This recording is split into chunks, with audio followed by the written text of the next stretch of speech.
12:30 Pacific time slot. But we all know that wherever you're watching right now from across the country, it's actually prime time. Colorado's Coach Prime has said, I ain't hard to find. Look no further. It's going to be a different feel, a different attitude, a different energy. We're going to outwork them. You got to work. We're going to work win. It's time. We're going to win right now, not later. That man next to you is American. Every darn thing you got right now. That man next to you is a dog. Let's go hunt today. That man next to you is somebody that got to have it today. I got receipts. You believe in you. You believe in that. I believe. We ain't coming no more. We're here. All of America is here. For the last 3 weeks, we've been everywhere, for every moment, understandably obsessed with this unexpected cultural phenomenon.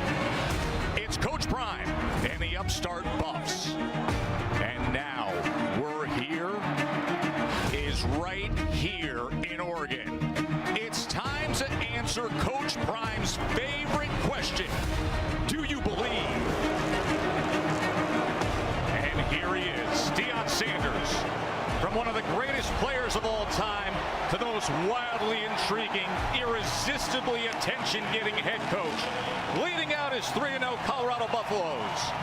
As we welcome you to ABC College Football, presented by Capital One, and the Dr. Pepper Championship Drive Game of the Week. From here at Autzen Stadium in Eugene, Oregon, the very impressive 10th-ranked Ducks hosting the ultimate upstarts, number 19 Colorado. Yeah, just put on those sunglasses, those shades, and settle in for a few hours for this one, folks. Joe Tessitore alongside my partner Jesse Palmer, and that Coach Prime effect, Jess, it is real, and it comes with a fan base that stretches so far beyond sports. Well, it's not just the biggest story in college football right now, Joe. It's the biggest story in sports. You've got Deion Sanders, a transcendent figure, taking over a program that lost 11 games a year ago, completely flips the roster, and they've shocked the world starting this season 3-0. There's a lot of juicy subplots to this story, too. Shedeur Sanders, Coach Prime's son, is a star quarterback. He's been magnificent. He's a Heisman contender, and there's been no shortage of drama either. Twice this year, this team has already come back late in games to win, but now they come into Autzen Stadium in a hostile environment, taking on a very good Oregon team. Colorado's a 21-point underdog, so we're going to find out if this fairy tale can continue or if the magic ends here today. Folks, look at that right there. We got a green and yellow stripe out here at Oregon. By far the biggest challenge for Colorado. Of course, Colorado comes to try to stop this guy. Oregon has the most experienced quarterback in college football. Jesse, Bo Nix, a top Heisman candidate. Yeah, Oregon's got some star power too, and it's that guy right there, Bo Nix, one of the best quarterbacks in the country. He's a true dual threat. Could hurt you throwing the football, can hurt you running it, but it's that experience. The game is really slowed down for Bo Nix. He's playing right now with so much confidence, and Joe, you just get the sense Oregon knows that a lot of people are watching this game to see the Coach Prime show, but they've got an opportunity to get a win against the hottest team in college football and just remind people they're a pretty good team too, and they've got their eyes set on the college football playoff. On the other side is Shedeur Sanders, the Buffs' sensational quarterback. And what he did deep into the overnight last Saturday was jaw-dropping. Colorado was trailing Colorado State by 8. Shedeur took the team 98 yards to tie the game in just 7 plays in 90 seconds. He called it his Tom Brady moment. They went on to win in double overtime. After the game, he was wearing a hat that appropriately read legendary. Katie George. He's overcoming a struggling offensive line and putting up some of the best stats in the nation. Tess, you see the watches, the cars, the glitz and the glamour. But when you strip all of that away and you spend some time with Shedeur Sanders, you watch him on the practice field, you realize a couple of things. He is incredibly disciplined and committed to his preparation. His processing skills and ability to recognize coverages is a byproduct of the time he spends studying defenses each week. He's also very self-aware. He told me he has an 100% understanding of Sean Lewis's offense, but in terms of executing it at a high level, Tess, he says he's only at 70%. Can you imagine what this offense will look like when he feels like he's at his best? And Katie, this is that 40-yard walk that father and son make before every game. They say halfway down it's coach and player, but at that moment right there, it's father and son. A kiss for good luck between Coach Prime and Shedeur. Colorado won the toss. They elect to defer. As loud a setting as you will hear in college football. Autzen Stadium, the place to be. The moment to see what Coach Prime can do for an encore. The game that has grown to unimaginable height.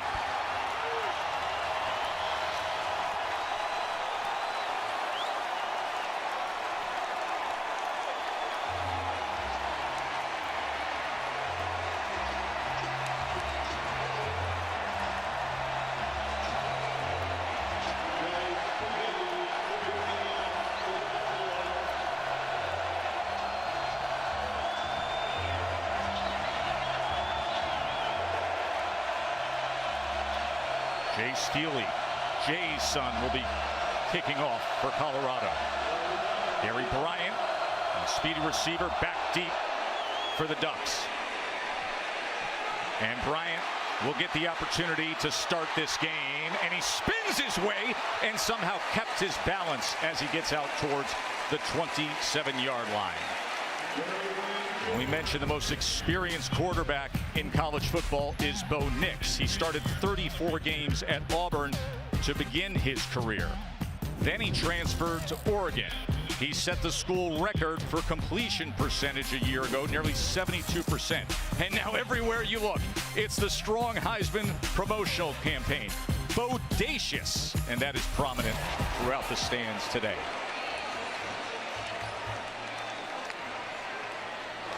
Sprint left for Nix. And he was chased down and pursued by Silman Craig. Well, because of that experience, Joe, the game is just slowing down for Bo Nix. He plays so fast now. He gets dropped back quickly, reads coverage quickly, gets the ball out of his hands quickly. And this Colorado defense has not seen a quarterback like Bo Nix this year, and they certainly haven't seen a guy in total control of his offense the way Nix is. 2nd and 11. Bucky Irving's going to be able to get something big off the left side, and more breaking a tackle. This is something Oregon's going to try to do, get the ground game going. Colorado's defense has struggled against the run this year, giving up 195 rushing yards per game. 15 yards for Bucky Irving. Nix able to go underneath, as getting it out past the 40-yard line is Troy Franklin. He has built a wonderful relationship with Bo Nix. And Franklin really is an alpha receiver in a size and speed matchup problem at 6'3". And remember, no Travis Hunter at cornerback in this game for Colorado. So if I'm Oregon, I'm trying to get my best receiver the ball early and see if there's anybody that can cover. Travis Hunter, the star lockdown cornerback for Colorado, injured last week on a hit that drew a penalty. Nix quickly to the outside, and it's back to Franklin, and this Ducks offense is in rhythm, Jesse. Well, Colorado's putting Amari and Cooper. He's their next best up at corner, trying to cover and trying to shadow Troy Franklin, one of the best receivers in the entire country. That's a matchup that Bo Nix is going to be looking for often in this game. 2 quick receptions for Franklin. Nix gets it to his tight end, Ferguson, who goes down the sideline and muscles his way inside the 10-yard line. And don't blink, just like that, 1st and goal Ducks. A penalty is back at the 20-yard line. We'll see if they're going to walk it back.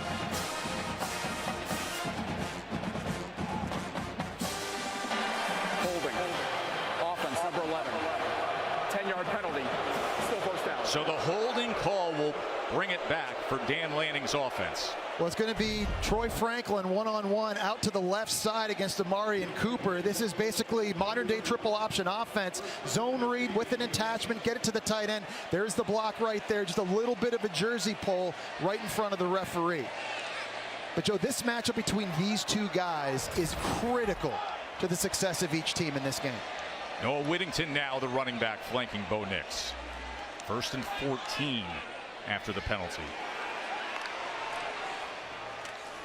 Whittington trying to find a crease. Instead, he's pushed back with Trevor Woods. Trevor Woods, who had the interception in the end zone that ended last week's throw or the win against CSU. It's going to be important that Colorado's defense can at least slow down this rushing attack a little bit, while at the same time being able to play some zone coverage on the back end to prevent Bo Nix from taking shots. Texas Tech did a really good job of it week 2 against Oregon. Easier said than done, though. 2nd and 9. Pressure coming quickly, getting it to Johnson. And Johnson weaving his way for a first down. Ball comes out at the end. We will see if they marked him down. The ruling on the field is the runner was down.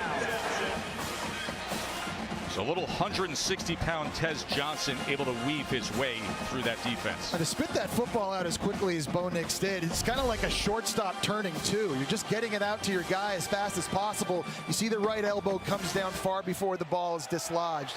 Good call there, no fumble. It's 14 yards for Johnson and a first down for Oregon.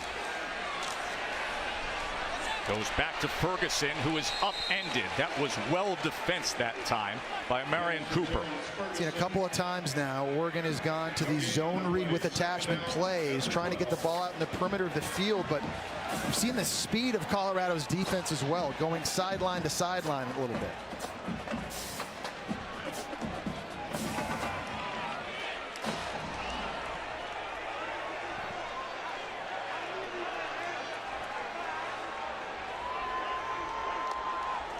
Second and 10.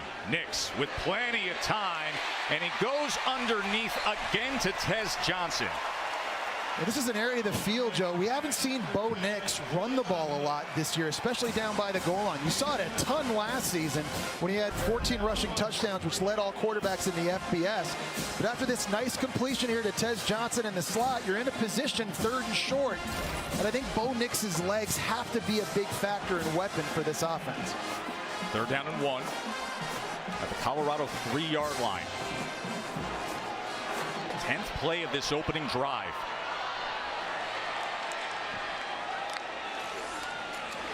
Whittington into the end zone for a Ducks touchdown.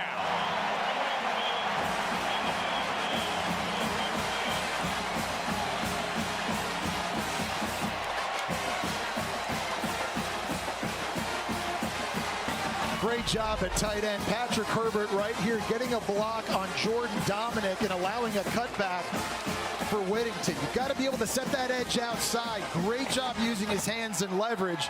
And that's a very impressive opening drive by the Ducks. A 10-play drive. Lewis caps it with the extra point. Bo Nix, a Heisman candidate. 6 for 6, 59 yards to open up the game. This Ducks offense, they can do this time and again against anybody. As his parents Krista and his father Patrick look on.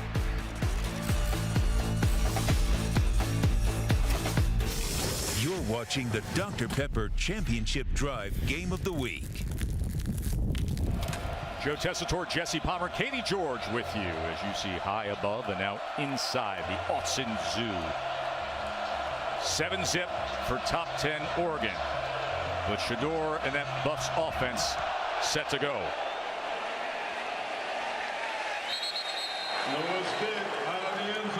Test Jesse, Colorado's motivation this week isn't so much about Oregon as it is the doubters.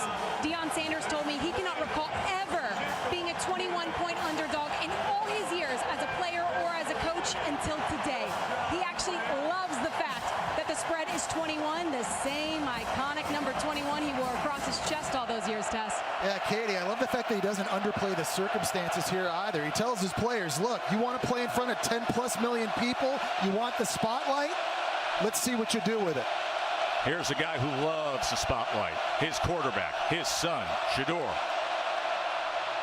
And he's going to complete his first pass of the game as he's able to get it to Xavier Weaver, his favorite target. And he's the real deal. He's completing 79% of his throws. His accuracy is uncanny. He does such a good job getting himself in good position to throw every ball.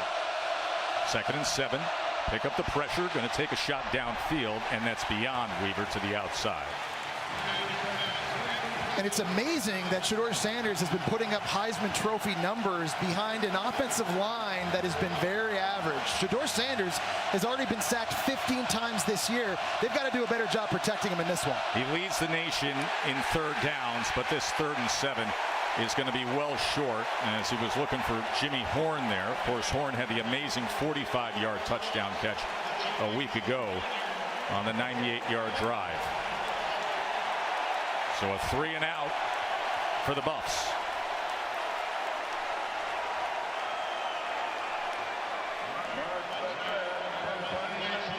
Mark Vassett has 4 punts of over 50 yards this season. The dangerous Tez Johnson has his heels on the 30, looking to return for Oregon. And he came after it. It was an awkward knuckler that just settles in past midfield. So the Ducks will have good field position to start their second drive of the afternoon, already up 7-0. Colorado defensive coordinator Charles Kelly has a unique relationship with the opposing quarterback, Bo Nix, Katie. Yeah, he does. Charles Kelly and Patrick Nix were on staff together at 3 different stops: Jacksonville State, Henderson State, and Georgia Tech. When the Nixes went to the hospital the day Bo was born, Charles Kelly and his wife Christy babysat Bo's older sister Emma. That's how close the families were. Kelly still has, in a silver cup on his desk, a piece of chocolate the Nixes gave out to announce Bo's arrival. The chocolate reads, "Here he is, Bo Chapman Nix." He still has Emma's piece of chocolate as well. That's a 23-year-old piece of chocolate, you guys. Isn't that something? Think about that. The closest of family friends on the day that Bo Nix was born. He was babysitting his older sister, and now he's putting 11 guys on the field to try to take him down. Whittington. Well blocked for Noah Whittington, and another chunk play for Oregon. Shiloh Sanders, It's a Coach Prime's other son, with the tackle. Great play call by offensive coordinator Will Stein, because Colorado was bringing the blitz from the left side of the formation, and they decided to go right where there was a lot of green grass. 15 yards for Whittington.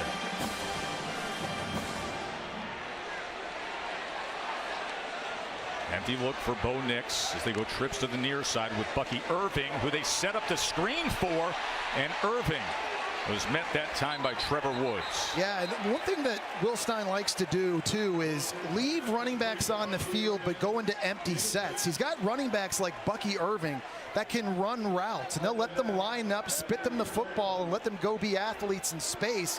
One of the things that's really hard about slowing this Ducks offense down.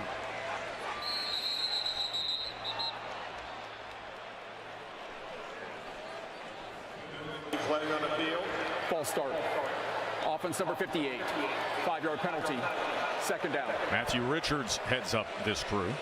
This is an Oregon offense that's averaging 58 points a game. They haven't played the 85 Bears yet this year, but they do have a lot of explosive playmakers on the field, whether it's Bucky Irving, Noah Whittington, Troy Franklin, Tez Johnson.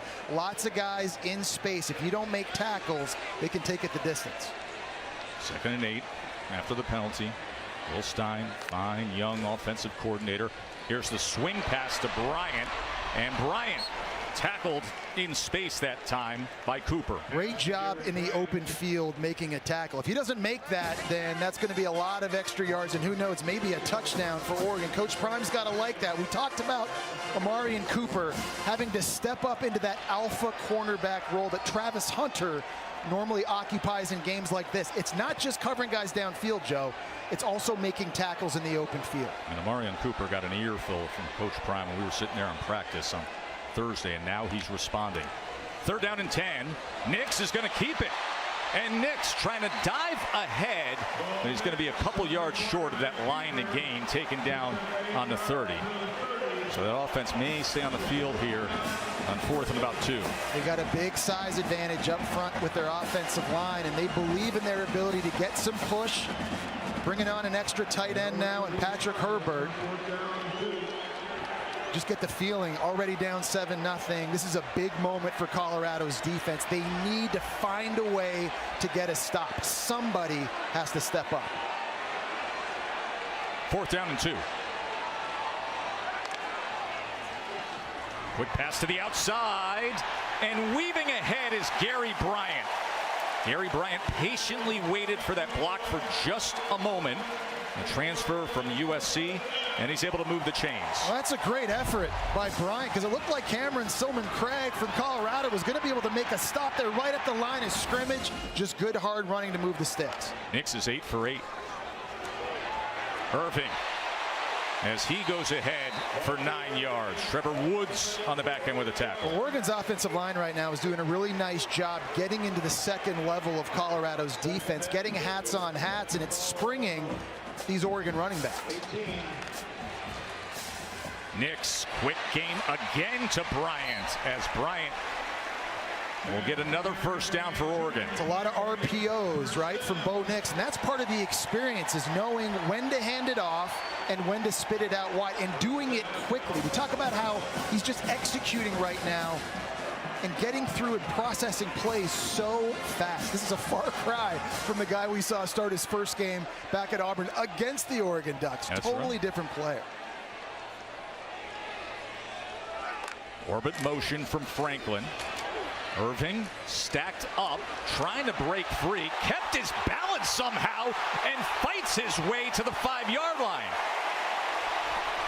It looked like Derek McClendon had him all wrapped up, and still a 5'10", 195-pound running back's able to break this tackle. Look at this. Number 9's got him all wrapped up, and he's able to scoot out. I'll tell you, Bucky Irving is a guy that can fit between very small spaces and creases. You don't need to blow open big holes for him to hurt you. He's a guy that has great vision, and he runs very hard for a guy his size. And this Colorado defense come up with some sort of a stop. Coach Prime was stressing we have to get off to a strong and fast start.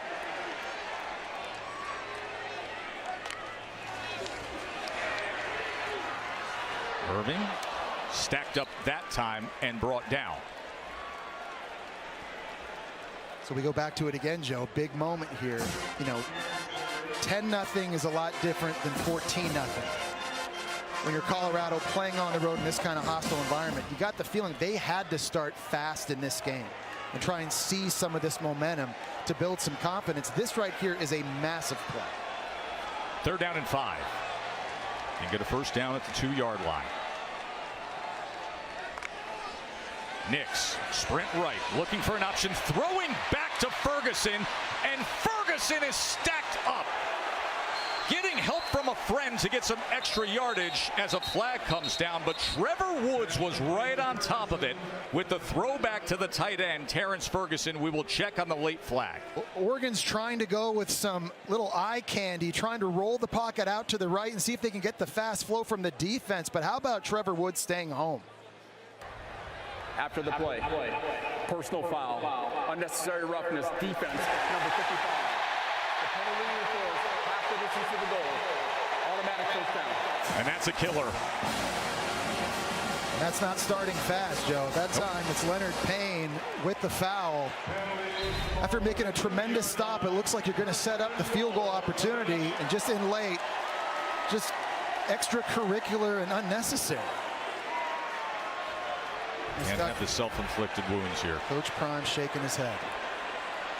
1st and goal. Direct snap to Irving. Going off left tackle, and the run fit works as they're able to stop him for just a gain, and another flag is down.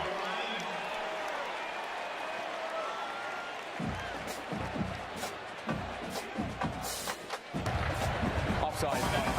Defense, number 9. In the neutral zone at the snap. The penalty's enforced, half the distance to the goal. Still first down. Joe, it's the penalties that happen pre-snap and post-snap that drive coaches crazy, because it has nothing to do with effort. It's all mental. That time, Derek McClendon lining up offside pre-snap. Between going 3 and out on offense, having a 29-yard punt in special teams, and now these penalties defensively, this is not the start that Coach Prime envisioned. So 1st and goal, loaded backfield with Bo Nix. Nix, quarterback run, and then a throw, and then getting into the end zone is Casey Kelly. From the famed football family in Western New York, the nephew of the Bills legend Jim Kelly. Stephen Jones, the right guard's trying to pull the block. Jordan Dominic out here. He's going to try to get here. He's a little bit slow getting there, and Bo Nix just able to kind of fight off the tackle and make a throw. Swinging gate formation for Oregon here on the PAT. That's Patrick Herbert lined up, and he's going to take it. That was actually not Herbert who ended up with a direct snap as he typically does. Instead, that was Ross James, who is the holder. So they took the holder and utilized him there. But this is what happened moments ago. Yeah, great job, an individual effort by Bo Nix, fighting off the tackle, finding Casey Kelly for the score, and it's all Ducks early, 14-0, 13-0. ABC College Football is presented by Capital One. What's in your wallet? Jesse, you know what they call it up here when the kids move into school and the community helps them out? What's that? Unpack the quack. Unpack the quack. I like that. Unpack it's a bit of a late start, don't you think? It is. On a quarter system there? Hey, all season long, student sections across the country are competing to be the Taco Bell Live Más student section of the year. You can download the Taco Bell app to learn more. But you know what's interesting about that, Joe? That means that there's more students here present for this home game than there's been in the previous 2 weeks. So a bit of a louder environment here in Autzen Stadium for this big one. And with a 13-zip lead, they're roaring.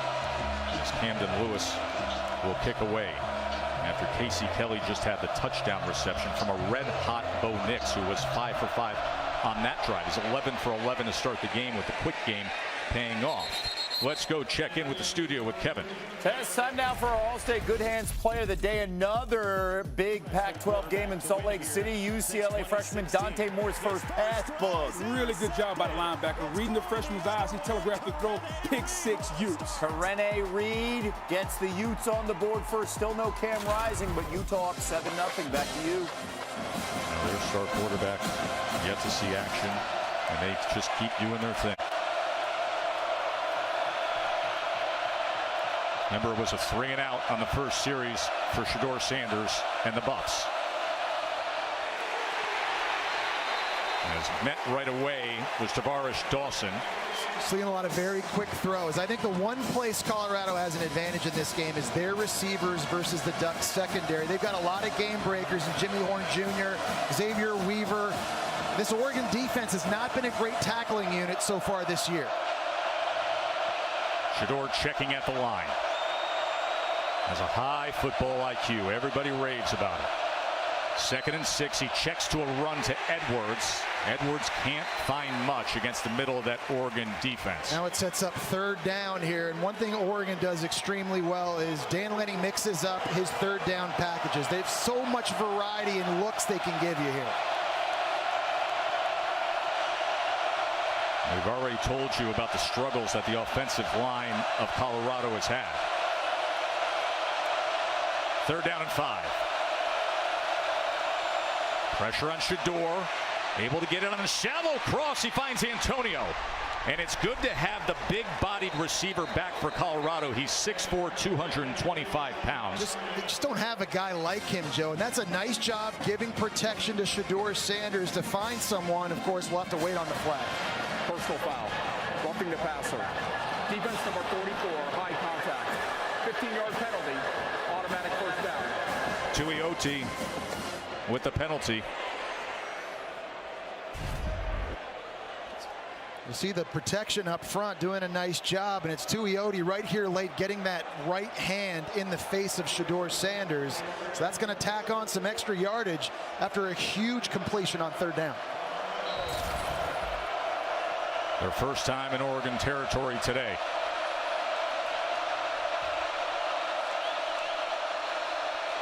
Going to take a shot downfield and nearly intercepted as he was looking for Weaver, but Kyrie Jackson had excellent coverage. Phenomenal job from the back end. Xavier Weaver is the deep threat for Colorado. He takes the top off of defenses, but look at the 6'3" Alabama transfer. Kyrie Jackson, turn around, locate the football. Shedeur Sanders lucky that one wasn't picked off.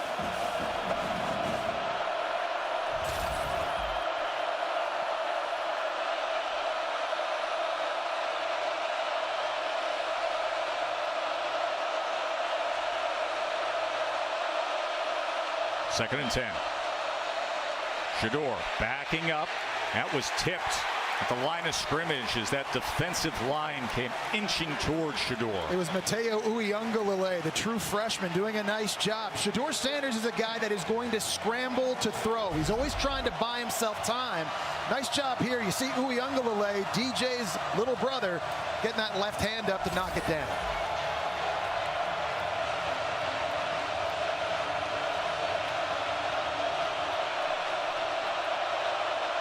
Obvious passing situation. This is where the offensive line's been compromised, but they drop 8 against it, and staying in front of Weaver, they're able to secure him after just a gain of 3.5 yards. There's an example of what Oregon does on 3rd down. It looks like they've got 6 guys up on the line of scrimmage, and they're going to be blitzing everybody. At the very last second, they drop a guy out, and that's the guy who ends up making the tackle on the receiver tunnel screen.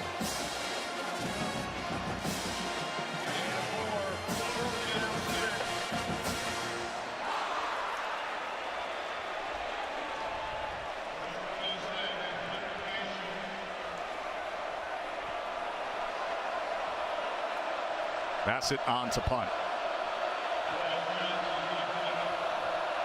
Tez Johnson is going to put his heels on the 10-yard line as Colorado's looking to pin, and he calls for the fair catch. Tess, Jesse, coaches hate nothing more than unnecessary penalties. A close second, missed tackles. Deion Sanders went over to the defensive bench, reminding guys about the little details, wrapping up, getting guys to the ground. Not the defensive start he would have liked to see from his team so far. Especially these defensive backs. Can you imagine having Deion Sanders coaching you? Greatest of all time. Greatest of all time as your coach. The standard that he sets here on this team is so high. For you, somewhat relatable because Steve Spurrier was Heisman Trophy winning quarterback, was your head coach. I would throw it incompletion, and Coach Spurrier would look at me and say, well, you can't complete that? And I'm like, you could complete that. You won the Heisman Trophy. You played the NFL for 10-something years. Bo Nix from inside his own 5, and that is incomplete as he was looking for the 6'3" Trayshawn Holden, and that's the first incompletion of the afternoon for Bo Nix. He's been dialed in. We've seen a lot of short throws so far in this game. He continues to go after Amari and Cooper. You cannot overstate the impact of not having Travis Hunter on the field in the secondary for Colorado. Bo Nix trying to take advantage of these throws into the boundary against Cooper.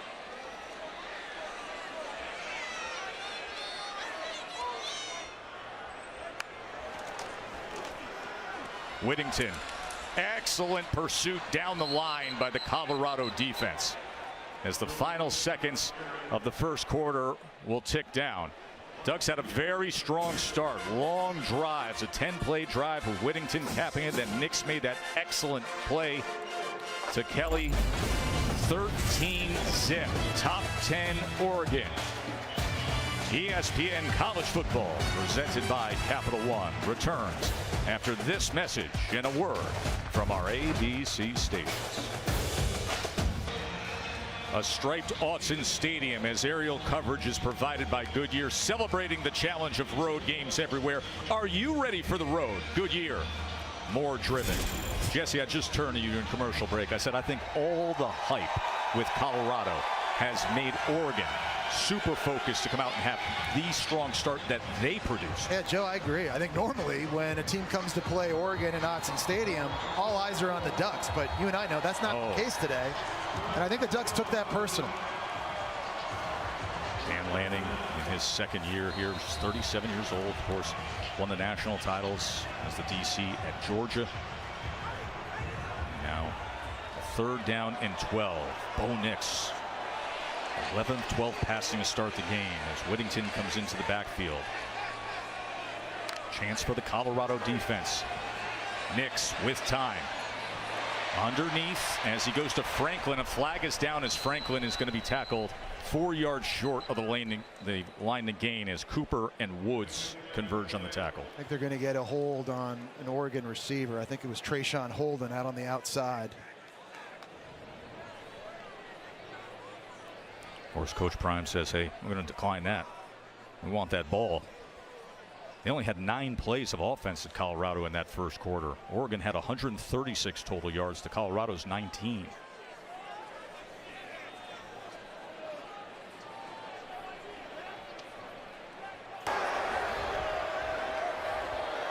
pass interference. Offense, that penalty's declined. The result of the play is a 4th down. So here's an opportunity for the Buffs to have very good field position. And that was big, Joe. Right before that snap in the break, Coach Prime was out on the field trying to motivate and hype his defense up to come up with a play. That is a huge stop right now, getting an opportunity to give the football back to Shedeur Sanders here somewhere around midfield to create some momentum. Jimmy Horn's the return man, and he's at the other 40. It's the first punt for Ross James. And they are going to fake it, and it is going to work out. Would you look at this? That was from their own 17-yard line as they fake it with Casey Rogers, the big 300-pound defensive tackle. Dan Lanning pulls that out. Now, Casey Rogers was an excellent lacrosse player. He had a scholarship offer to play lax at Syracuse, so the big man can run. Look at this. Everybody from Colorado is looking at the punter who's rolling out to the right. Not just eye candy on offense, eye candy on special teams. Great selling job by the punter, like it went over his head. And how about the big fella rumbling? He goes 18 yards, the 300-pounder. Nix now looking to wind it up and then has to tuck it. But Jesse, to go with a fake punt. Listen, you're the favorite team. You're the top 10 team playing. I hope you're up by 13 points. And Dan Lanning says, hey, we got some big-time juice in us. Yeah, I think it sends a very clear message to your team that you've got confidence in them. And again, Joe, we talk about the edge Dan Lanning and Oregon may have come into this game with, feeling a little bit disrespected. And right now, they are dominating in all 3 phases. Look at Casey Rogers over on the sideline.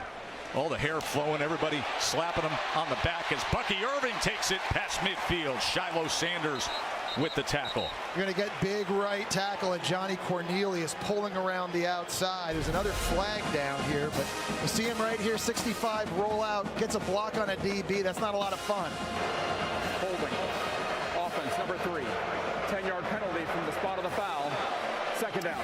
That's the tight end Ferguson who was flagged. Joe, penalties have been a massive problem for Oregon early this year. 25 in the first 3 games. That ranks 118th in the nation.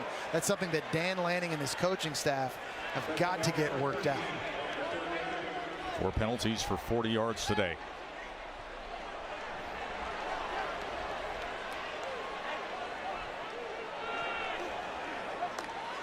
Second and 13 after the penalty. Nix going to swing it to Irving. And Bucky is met and breaks the tackle. He went right through Travis Jay, the transfer from Florida State. Jay didn't wrap him, and Bucky said, I got more in me. Well, it's Demoy Kennedy, too, at linebacker. You just got to get hats to the football. Look at 22. It's just not a good enough effort. And Katie was telling us earlier, that's what Coach Prime was telling his guys on the sidelines. We've got to just do the fundamental things better to have a shot. So he gets 9 yards back, and it makes a 3rd and 4.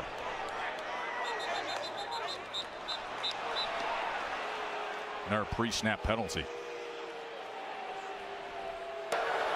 Ball start. Offense number 76. 5-yard penalty. 3rd down. That's Connerly, the left tackle, Jess. And it would be phenomenal here for Colorado defensively on a 3rd down situation, obvious passing situation. You got to try to build a fence around Bo Nix and contain him. We talk about him being one of the best dual threat quarterbacks in the country. You can't give him any lanes to run through or give him an opportunity to extend the play. Pass rush here is huge. 3rd down and 9. Nix with time. Shallow cross goes underneath, and Franklin. Another flag at the end of that play as Franklin gets enough for the 1st down. Probably a face mask at the end of this play to Troy Franklin. That's going to be on Travis Jay. Nice job of Franklin underneath on the drag route, catching it and getting north right away, splitting the defenders. Personal foul. Face mask. Defense number 4. 15-yard penalty be added to the end of the play. Automatic 1st down. On 3rd down, you're going to have Franklin coming from this side, and Travis Jay is going to converge. He's over here to make a tackle, and just got the hand up in the face to add extra yards and add insult to injury, converting that 1st down. Fake punt, couple completions, a penalty, and all of a sudden they're at the Colorado 38. Knicks play action, being chased down and brought down. That was Jordan Dominic with the big, much-needed sack of Bo Nix. Jordan Dominic is their most dynamic pass rusher, and this time he doesn't just beat a tackle over here. He's going to try to get him. The running back's going to try to get him. But Dominic has tremendous get-off, does a great job using the hands to slap down the arms of the tackle, and there's the closing speed. That is huge for this Colorado defense. They haven't been great rushing the passer this year, but playing on the road against a quarterback that dangerous like Bo Nix, it's a big-time play. And it makes for a 2nd and 21. Irving splitting defenders and getting it all back and more. First down, Ducks. And that just can't happen. You know, after getting a sack and creating a negative play right around you just very next snap, you get one, go right up the gut. And again, guys missing tackles. Quickly getting it to Holden. Holden taken down at the 21-yard line. That was a big-time hit by Shiloh Sanders. He's been a star on this Colorado defense. Last week against Colorado State, huge pick six. Also created a forced fumble. Great job there, coming downhill with bad intentions. He was the Pac-12 Defensive Player of the Week for that effort last week against CSU. 2nd and 7. Whittington taken down from behind. It was well blocked, but then Amari McNeil was able to drag him down. This is an area of the field where Troy Franklin, number 11, right now lined up against Travis Jay, the Florida State transfer who's missed time with a knee injury, out to his left, down here one-on-one. 3rd and 2, Nix to the end zone, and it's into the arms of Troy Franklin. Touchdown, Oregon.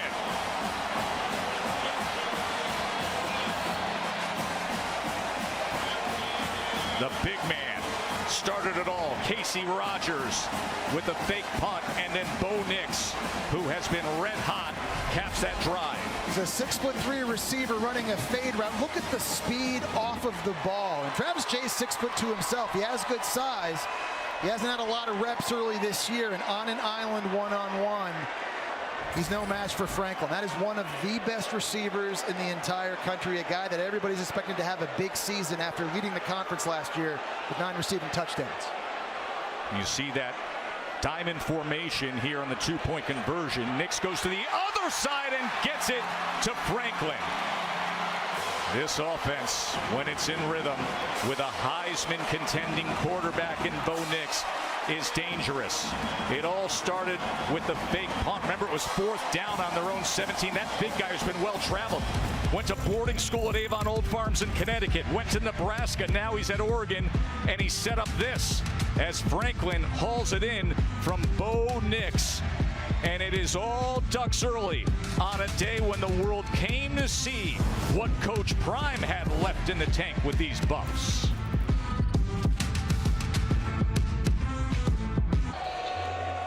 It has been long drives for Oregon. 10 plays, 11 plays, and we just saw a 13-play drive. And Jesse, only one play of 20 or more yards. Just methodical, right? High level of execution right now for the Ducks offense. You got the sense just listening to Dan Lanning pregame. Rooted in substance, not flash. Rooted in substance. Today, we talk with our pads. You talk with your helmet, right? Every moment. The Cinderella story is over, man. Right? They're fighting for clicks, we're fighting for wins. There's a difference, right? There's a difference, right? This game ain't gonna be played in Hollywood, it's gonna be played on the grass, right? It's gonna be played on the grass. Let's go. Rooted in substance was the theme from Coach Lanning. Hankerson not finding much. Pursuit down the line as he was taken down. by Bryce Betcher. They've got to be able to just run the ball a little bit. You see Dan Lanning there. I'd say that got his players' attention. Boy, did it. And they responded in all three phases of the game. They're trying to make a point to the country right now. Empty set for Shedeur. As time before that happens, eventually it closed down, and it was the transfer from the SEC doing damage out west, Jordan Birch. And he's up against Jared Christian Lichtenhand, who's a 6'10" left tackle over here, and it's hard for him to bend. You see that there's DNs and more athletic guys that sometimes duck under him. That time, he just went speed to power and just bull rushed the left tackle right into the lap of Shedeur Sanders. And that leaves him with a 3rd and 18. And a crowd cascading with a roar in his face. Backed up again. This offensive line is such a struggle, and diving for the attempt at an interception on the sideline. So it's tremendous pursuit that time by the true freshman Blake Purchase, forcing Shedeur Sanders out to his right. It's an incomplete pass. It was Jamal Hill who was trying to see if he could get to that ball. So it's the second 3 and out. Look at the effort here on the end. Stretching out Hill. Just going down, not able to come away with the interception. But what a start by the Oregon Ducks. Already the 3rd punt for Mark Bassett. Tez Johnson, the return man, is back at the other 40.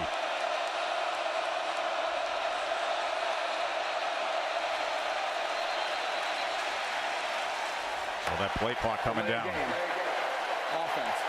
5-yard penalty. 4th down. And again, the kind of penalties that'll drive a coaching staff crazy. You have to execute. And now you're asking a lot of your big punter to turn this ball, drive it downfield against the speedy Tez Johnson, who's just beyond midfield.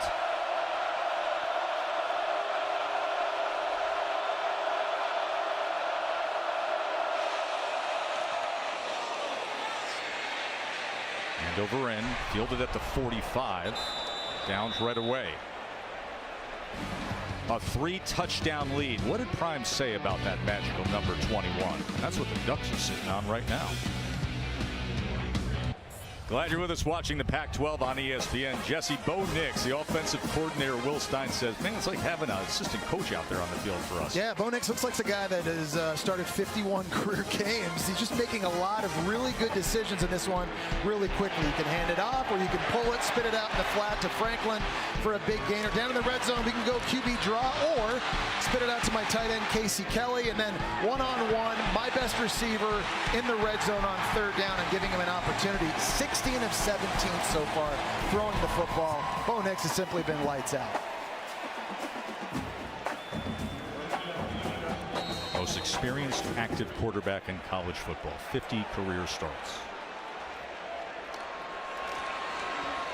Whittington, not much there, just a yard and a half as Shane Cokes makes the tackle. Picks up a yard to the 44. Guys, check this out. Players are wearing heat-activated, color-changing Nike Vapor Edge KF Dunks. So the cleats change colors based on thermal activity, body temperature, sunlight. Longtime equipment manager Kenny Farr came up with the idea. Dan Lanning says he loves the concept because he can tell who's working hard based on the colors changing on the field. Exactly. Can't get away with it. Oh, there's an interception as Colorado's Jaquez Robinson gets the much-needed turnover. And that is the first Oregon turnover of the season. We talked about Bo Nix making good decisions. I like the matchup he had outside one-on-one. He needed to put this way down the field and give his receiver to run under it. Instead, it's the Alabama transfer Robinson coming off of a hamstring injury, doing a great job locating the ball, and there is a massive takeaway. Something Colorado has been so good at all year, leading the nation with 10 coming into the season. The defensive coordinator, Kelly, he's loving that. Of course, he was at Alabama as well. Robinson came over Shador trying to quickly get it to the outside to Weaver, and he does successfully on first down. First interception thrown by Bo Nix this year. Yeah, that was a small window to throw that one into there for Shador Sanders. Doing a nice job, though, with the location of the throw, keeping it away from Nico Reed. 2nd and 4. Shador to the other side, back shoulder, that is incomplete. It was denied by Kyrie Jackson. I tell you, Kyrie Jackson came to play today. We saw him with a big play earlier in this game on a go route. This time, doing a nice job just turning his head. So many times you see cornerbacks, they have no idea where the ball is. They're sort of flailing. Creates pass interference. He's been playing clean, and on an island, he's been winning all game long. 3rd and 4.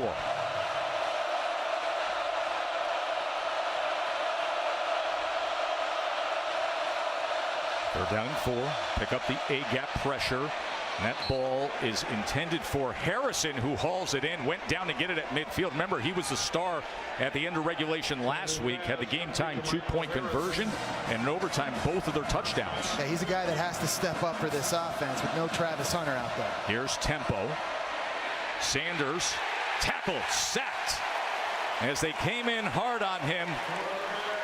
Well, that's a coverage sack on the back end. Nowhere for Sanders to go with the football. It's Brandon Dorless, big number 3, at 290 pounds. Man, he's athletic. He can play defensive end or play defensive tackle, and the coverage is what allowed Oregon to get home to Colorado's quarterback. He's the alpha defensive lineman. He's their guy up front. He's come up with huge plays already this year, especially against Texas Tech in that thriller.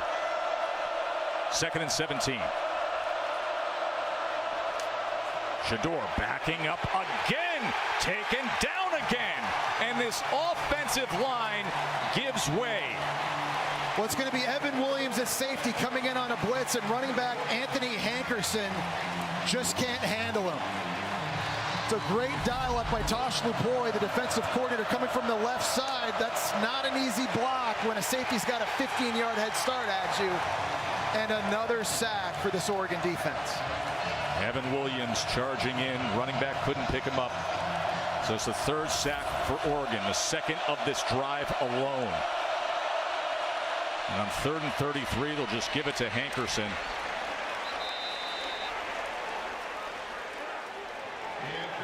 You talked about this offensive line and some of the struggles. Listen, they got big guys in terms of height out at the tackles, but it's tough to bend. And then in pass protection with the running backs, you get all the exotic looks from Tosh Lupoy and Dan Lanning. It's an uphill battle in this one because Colorado is small on the inside of that offensive line, so you don't feel great running it against a more physical front like Oregon. And then pass pro has been an issue that Colorado has had all season long, really regardless of who they've been playing. Pass it on the punt for the 4th time.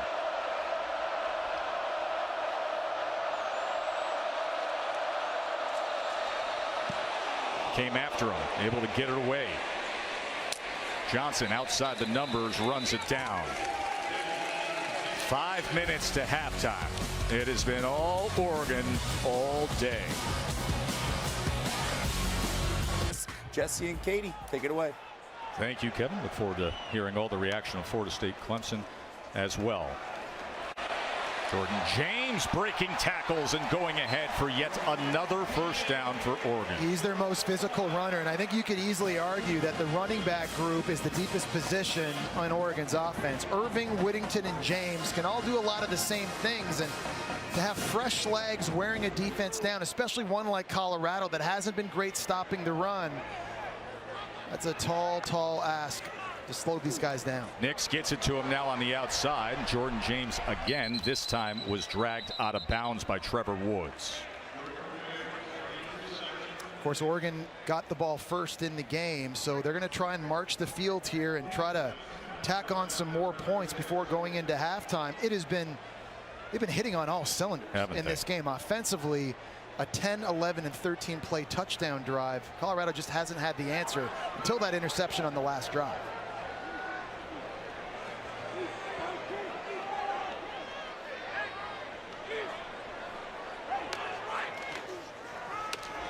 James hitting the hole.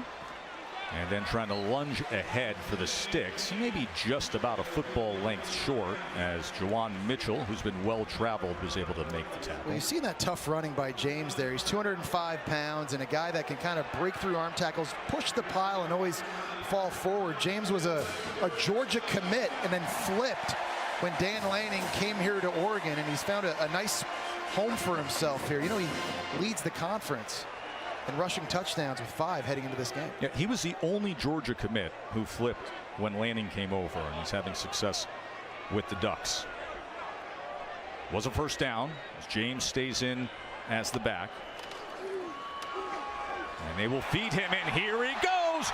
Jordan James able to cut and spin, and another chunk play in the run game for the Ducks as he makes it to the 36. Jackson Powers Johnson, the center, doing a nice job getting into the second level and getting a hat on a linebacker. Little misdirection, eye candy, but it doesn't matter. When you get your big 330-pound offensive lineman into the second level against smaller linebackers, you can't stop the run.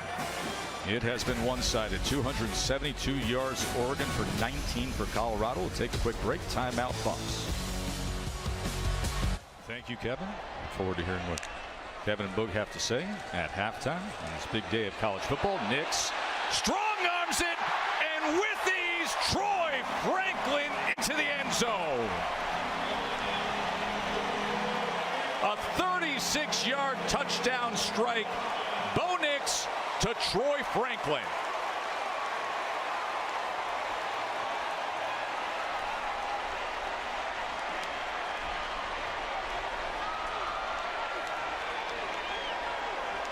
Troy Franklin, who was such a huge recruit in 21. Everybody thought he was going to be a breakout star as a freshman. And then the very last practice before the season opener, he was injured, took him a while to get going. Now you can't stop him. It was a coverage bust on the back end by Colorado. Oregon's going to run their slot receiver on a corner route here, and you're going to see one defender go with it. Trevor Woods is the safety, and there's no one in the middle of the field to cover Troy Franklin. It's a coverage bust on the back end at the safety position, and that is just way too easy. Pitch and catch for Bo Nix and his favorite target. You know, Jesse, Bo says that Franklin's just such an instinctual football player. Yeah, he's fast, explosive, he's got good hands. But Nick says it's Franklin's releases and his routes that are probably the best thing that he does. And then when you add that with his mind and his creativity, he's really unstoppable. And Bo says they have deep intellectual conversations about looks and what they want to do to carve up defenses. It's just such a really strong partnership, and it shows up every single Saturday. Yeah, it's a great point, Katie. You don't see a lot of really tall receivers as sudden as Troy Franklin is, and those releases you're talking about, that helps him create separation and using his top end speed. And you can tell Bo Nix and Troy Franklin have spent a lot of time in the off season and throughout the week in practice getting on the same page, because their chemistry right now looks unstoppable. Well, he's targeted him 7 times. Next closest guy is 3. And by the way, it's produced 101 yards and 2 touchdowns. Tonight at 7:30 right here on ABC. It is number 3 Texas taking on Baylor. Yes, number 3 is in the highest ranking for the Horns since 2009. Wow. Really? Yeah. They're rolling. Coach Sark, he's got it going. And Quinn Ewers, I'll tell you, when he's good, he is really good. There are a lot of people really high on them with Xavier Worthy and Sanders at tight end, all the weapons that Quinn Ewers can throw to. But if that guy brings his A game to the park week in, week out, to start calling plays, that is a tough offense to stop. There's Jordan Birch, and there's his target, Shedeur Sanders. Was only 7 of 12 for 37 yards, been sacked 3 times. Edwards out of the backfield. Edwards, the star freshman who was committed to Notre Dame and then flipped, said, I got to play for Coach Prime. Well, here's the problem if you're Colorado right now. You know you need to take shots downfield, but how are you going to get that protected? How are you going to give Shedeur Sanders time when the offensive line has been struggling as much as they've had? That is a big question for offensive coordinator Sean Lewis to try to figure out here, because that has to be the biggest adjustment they make in the second half. Empty look, quickly getting it to Weaver, who turns the corner, couldn't keep his balance as he was taken down that time by Dante Manning. For a lot of this season, the offensive line has really been neutralizing some of the talent they have at wide receiver. Sean Lewis trying to find ways to get his best players, Weaver and Horn and Edwards, involved in the passing game, but it's hard when you can't block for your quarterback. Empty look. Shador, shallow cross. He goes back to Weaver. And Weaver is tracked down. I got to say, one thing I've been impressed with Oregon defensively, they are tackling the catch. These are dangerous dudes once they have the ball in their hands. But Oregon's defense on the back end has done a really good job of limiting the damage. 2nd and 6. Again, just going to the quick game. That is off the hands of Jimmy Horn. Now it sets up another big 3rd down. There's a big substitution for Oregon coming on the field. Pass rush specialist Blake Purchase, the true freshman, takes it. And here we go. Autzen Stadium, one of the loudest environments in college football.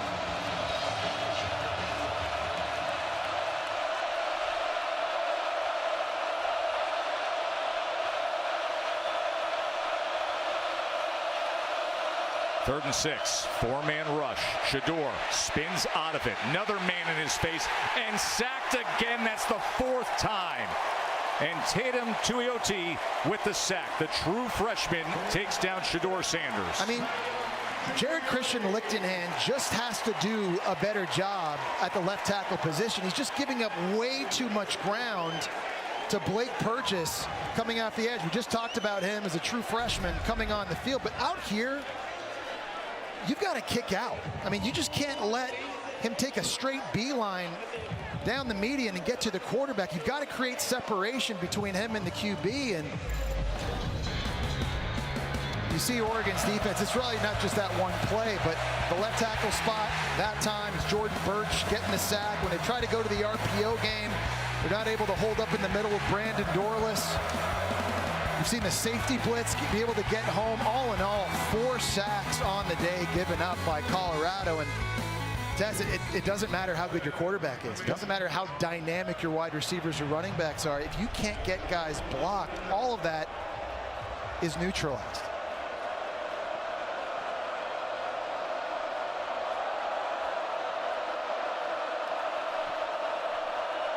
Bassett on for the 5th time to punt for the Buffs.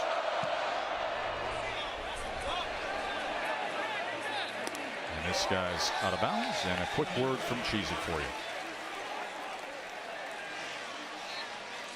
I'm RG3Z. See you next time. All right, hey, who changed my name to RG3Z? Me? It's a great combo. Like college football and Cheez-It. You like? You cheddar believe it. And how will college football fans feel? They're gonna be feeling the cheesiest! Woo!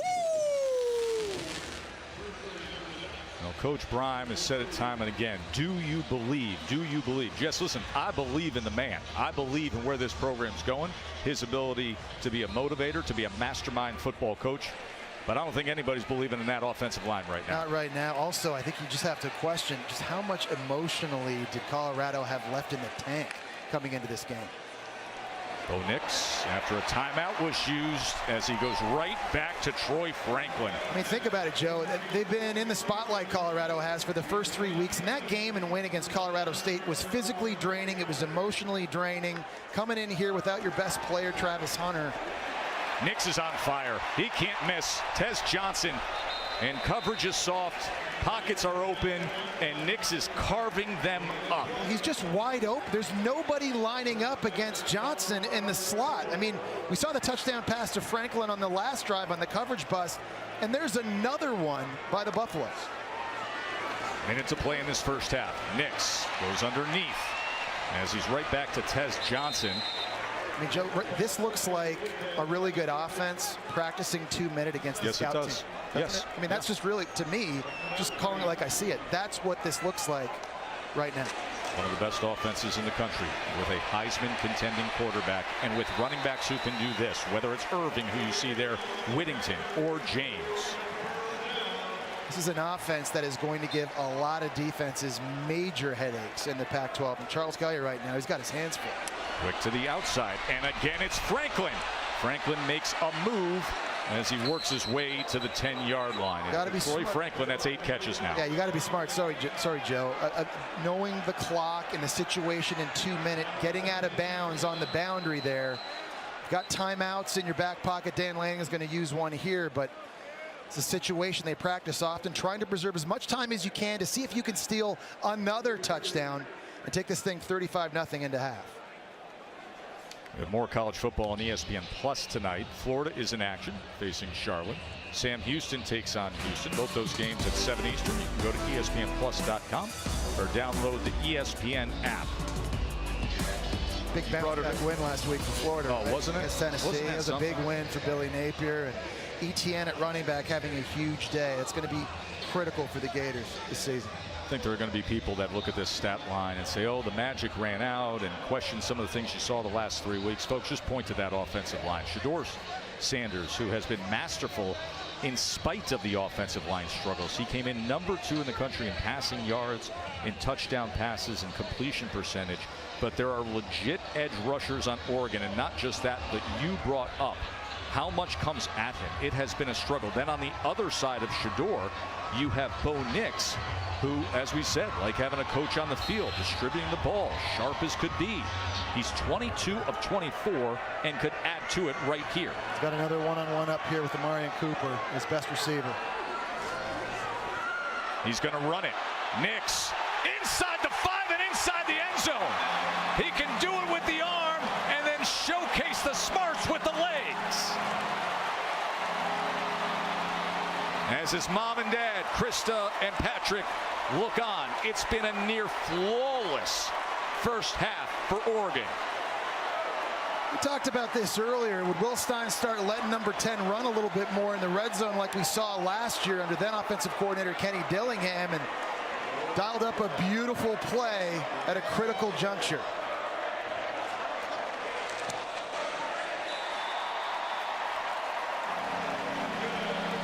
This offensive line's been impressive for Oregon, and they're doing a nice job getting into the second level. Dave Iuli, the left guard, is able to work his way up and get a hat on a linebacker, and that kind of created the crease right there for Bo Nix to use his speed.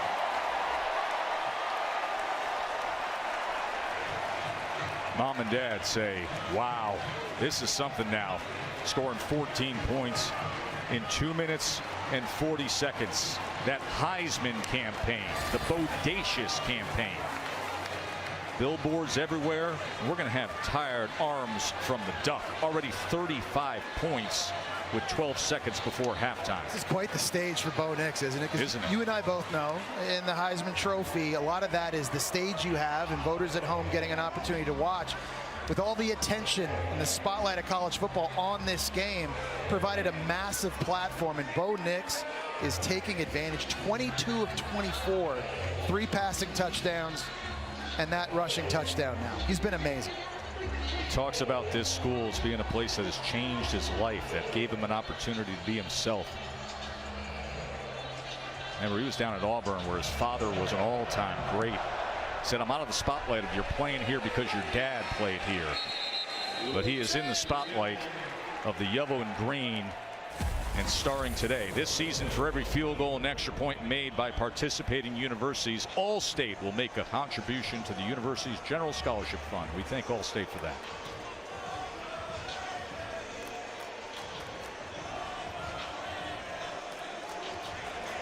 The bodacious campaign, billboards in New York, in Dallas, but yet he keeps it in perspective. Anytime he's asked about the bodacious Heisman campaign, he says he's just grateful and it's all about the team. Dan Lanning gave us incredible access pregame, telling his team right before they came out, this is rooted in substance. They're fighting for clicks, we're fighting for wins. Katie. Thanks, Tess. Dan, that's about as dominant as it gets in all 3 phases. There's a lot to be impressed by. What impressed you most?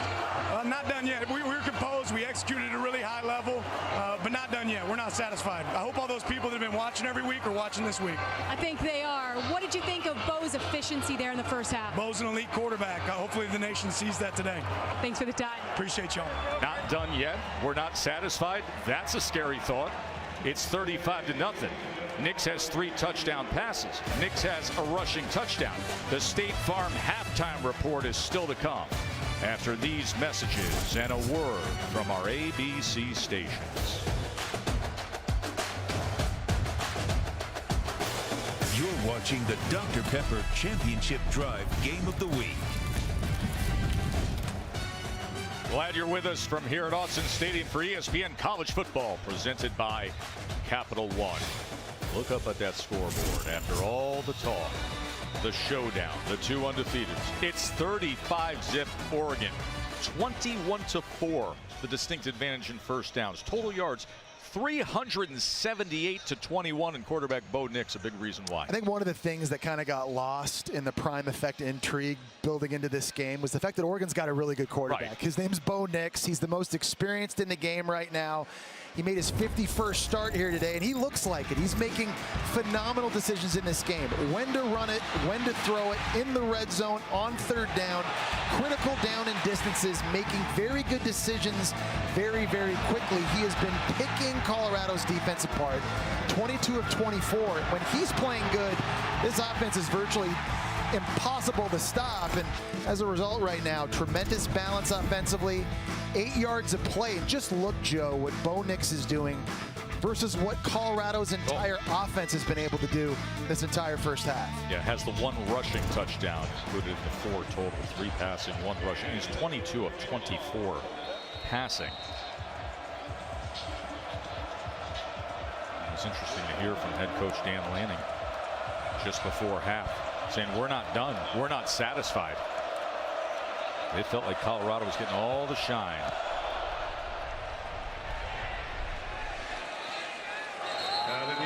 Touch Jesse coming out of the locker room. Deion Sanders said, look, we're going to see what we're made of. Situations like this make you hold one another accountable. That's players and coaches. He said one play is not going to put 35 points up on the board, but he said, I want to see the possession, time of possession improve. Colorado's had the ball 9 minutes to Oregon's 20. He also said Shedeur has to take what the defense gives him and be quicker with decisions. And I don't know what sense you guys got, but standing next to Dan Lanning going into half, this man has taken this personal. Absolutely, Katie. There's no doubt about it. He didn't offer it up during the week the way other head coaches opposite Coach Prime have. But just before kickoff, he definitely let his team know. Flag is down. False start. Offense number 87. 5-yard penalty. First down. I think if you're Coach Prime right now, you're just looking for positives to build off of offensively. At this point, you're right. What Katie just said, no touchdowns worth 35 points. You just got to get a completion. You just need to get a first down and start to work your way back in and try to build some momentum. Shedeur against a 4-man rush, and he does get it quickly out to Weaver, who cuts back against the grain and does a nice job of making the most of that. And I think that's what they're going to have to do. I don't think Shedeur Sanders can hold the football. I don't think this offensive line can protect for him. So it's going to come down to guys like Weaver and Jimmy Horn Jr.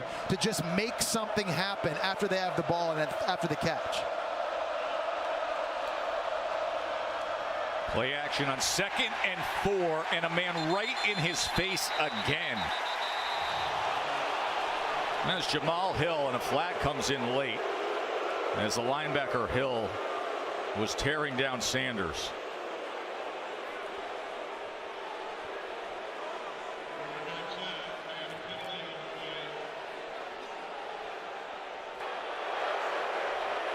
Personal foul, unnecessary roughness, defense number 18, 15-yard penalty, automatic first down. That's Mace Funa, the other edge linebacker. Well, they're bringing a linebacker right up the middle, and they're asking their tight end, Michael Harrison, to pull and get him. He's just too slow, and at this point here, Oregon's just got to let up. Kind of letting Colorado off the hook early, and maybe that's something, a little thing like that kind of sparks a little bit of life into Colorado to keep this drive going. Gives him a first down. Sanders still trying to survive, even sprinting right.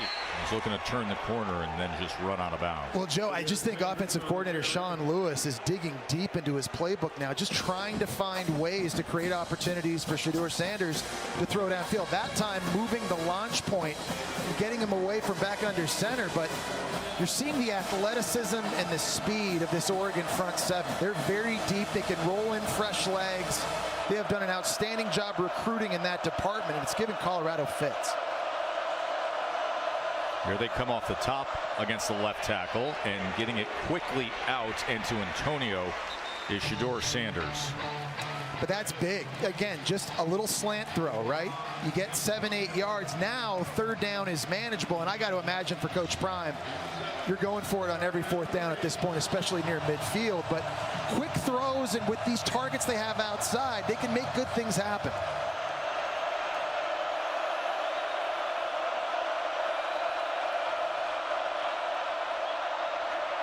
Third down and 3. Wilkerson out of the backfield. That'll give the Buffs a first down, depending on the flag. That is all the way back at the 40-yard line.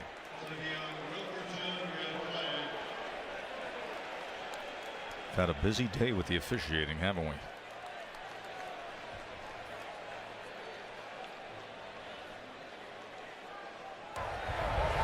Personal foul.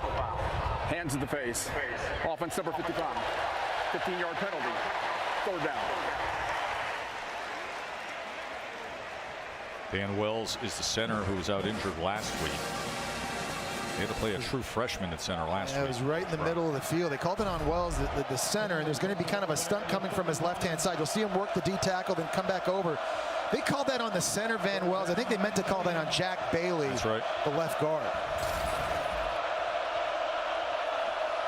Sean Lewis, play caller, has got to figure something out with this offensive line situation as Wilkerson takes it straight ahead on what was 3rd and 18. There's just not a lot of play calls for 3rd in California. That's what my old offensive coordinator Sean Payton used to call that. And they've been living dangerously through the first 3 games of the year. They've had a lot of 3rd and long situations, and somehow Shedeur Sanders has been able to pull the rabbit out of the hat more often than not. But in a game like this, against this kind of talent, easily the best defense they've seen all year.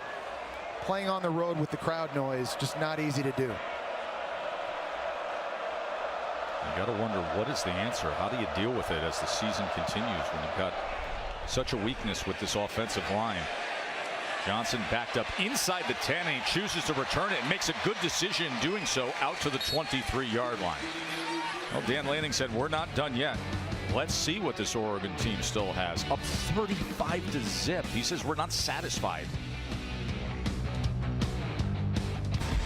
The College Football Playoff semifinals and the College Football Playoff National Championship on ESPN. Speaking of that College Football Playoff National Championship, the trophy presented by Dr. Pepper is here at Autzen today. Boy, we almost had a threat to a national championship. We did have a threat. We almost had one take a big stumble today with that Florida State Clemson game, one of the contenders, as Noah Whittington takes it ahead for the Ducks. Big hit by Juwan Mitchell, who's really had an impact on this Colorado defense. He missed their first game against TCU, and ever since he's been back in the lineup, they've had a more aggressive, more physical approach, harder to run up the middle up until today. But he's a guy, he's one of the few players on this defense, Joe, that look like they could play for Oregon's defense, honestly. 2nd and 7. Whittington, he catches the seam, and it'll be another first down for Oregon, eventually taken down by Trevor Woods. You've seen this over and over again. Oregon pulling offensive linemen. This time it's the right guard and the right tackle, and they just split Colorado right up the middle. That time it was Jordan Dominic who wasn't able to make the tackle, and it's another explosive play on the ground. Cornelius with a great block, and there is the slant on the in cut by Holden, the transfer from Alabama. And Bo Nix continues his hot hand. In fact, now today he makes history, as he is the first player in college football history with over 55 touchdowns at multiple schools. Had the great career at Auburn, and now this sensational, all the statistical superlatives at Oregon. He played 3 years at Auburn. He's only played basically a season in 3.5 games at Oregon. It just shows you just how good he's been these last 2 seasons. Nix, plenty of time to do that. Trayshawn Holden wide open. It's a nice design by Will Stein, the offensive coordinator. He's got his outside 2 receivers running clear out routes, and that allows the Alabama transfer Holden to work the boundary on the corner, and just another clean pocket, lots of time, and too easy of a throw. Nix going to loft it downfield to the end zone, nearly Absolutely. Tremendous effort by Troy Franklin. He was matched up with Cooper. I think they're going to get Cooper here for pass interference down the boundary. Just too much hand fighting. Outside, never turned around to locate the football. Pass interference. Defense, number 3. 15-yard penalty. Automatic first down. I can't tell you, Joe. You just wonder how much different this game would look if Travis Hunter were on the field for Colorado. Not saying they'd be winning at all, but Troy Franklin has been eating these Colorado corners alive on the outside. Right there, Amari and Cooper, just no shot against the 6'3" Franklin. Of course, Travis Hunter, who's the ultimate Ironman, the two-way superstar defensive back and wide receiver. He suffered an injury, took a brutal late hit last week against Colorado State. Whittington can't find much. Down the line was Juwan Mitchell, the linebacker with the tackle. He's had a roller coaster college football career as Mitchell. This is now his 4th stop. And you see limping off is Whittington.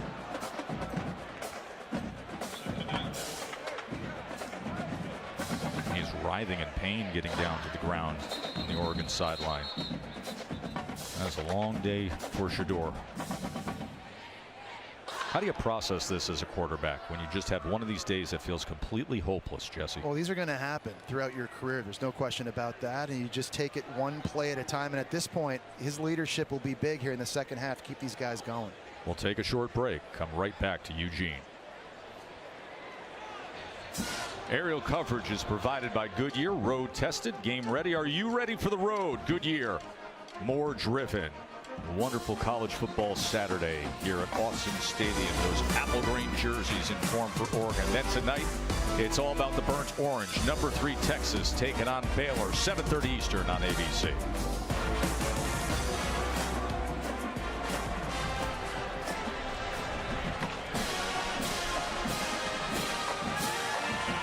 Oregon band has had a lot to boom about today. Bo Nix with 255 yards, 4 total touchdowns, only 2 incompletions on 27 passes thrown, and could be adding to it right here. Jordan James comes in at running back as they shift the big heavy group of tight ends over to the left side. 13 personnel in for the Ducks. 35 zip. James probing the middle and trying to take Juwan Mitchell with him, but coming up just short of that goal line. Man, that was a big-time collision right at the line of scrimmage. Juwan Mitchell, who we were talking about on the last drive, and that physicality that he brings to this defense, that was a big-time hit on Jordan James. Easily the most physical runner for the Oregon Ducks. That's an example for your Coach Prime, seeing your guys compete too. That's down at a certain point. That is the scoreboard. I mean, the fact that Juwan Mitchell is playing that hard at this point with his back against the wall, something Coach Prime's going to take account of. Nix, quick strike, almost had it to Franklin again, but it goes incomplete. But to your point, forget the scoreboard. Competition, effort, and staying focused is what the score becomes for Colorado. Dan Lanning told Katie heading into halftime, we're not done yet, and up 35-0, 4th and goal. Wow. I don't see the kicker coming on the field. That was only the 3rd incompletion for Bo Nix today. Jordan James is in there, that big heavy group of tight ends in there. It is 4th and goal, and Dan Lanning is saying, no, we want more. James, and they get more. Remember what he said to Katie George. We are not satisfied. We are not done. Katie turned to us. She said, is he taking this personal? All the hype around Colorado? All the spotlight on Colorado? When Oregon is the team with that 10 next to their name and with college football playoff hopes, they're 3 for 3 on 4th down today. Jordan James with the 1-yard touchdown run.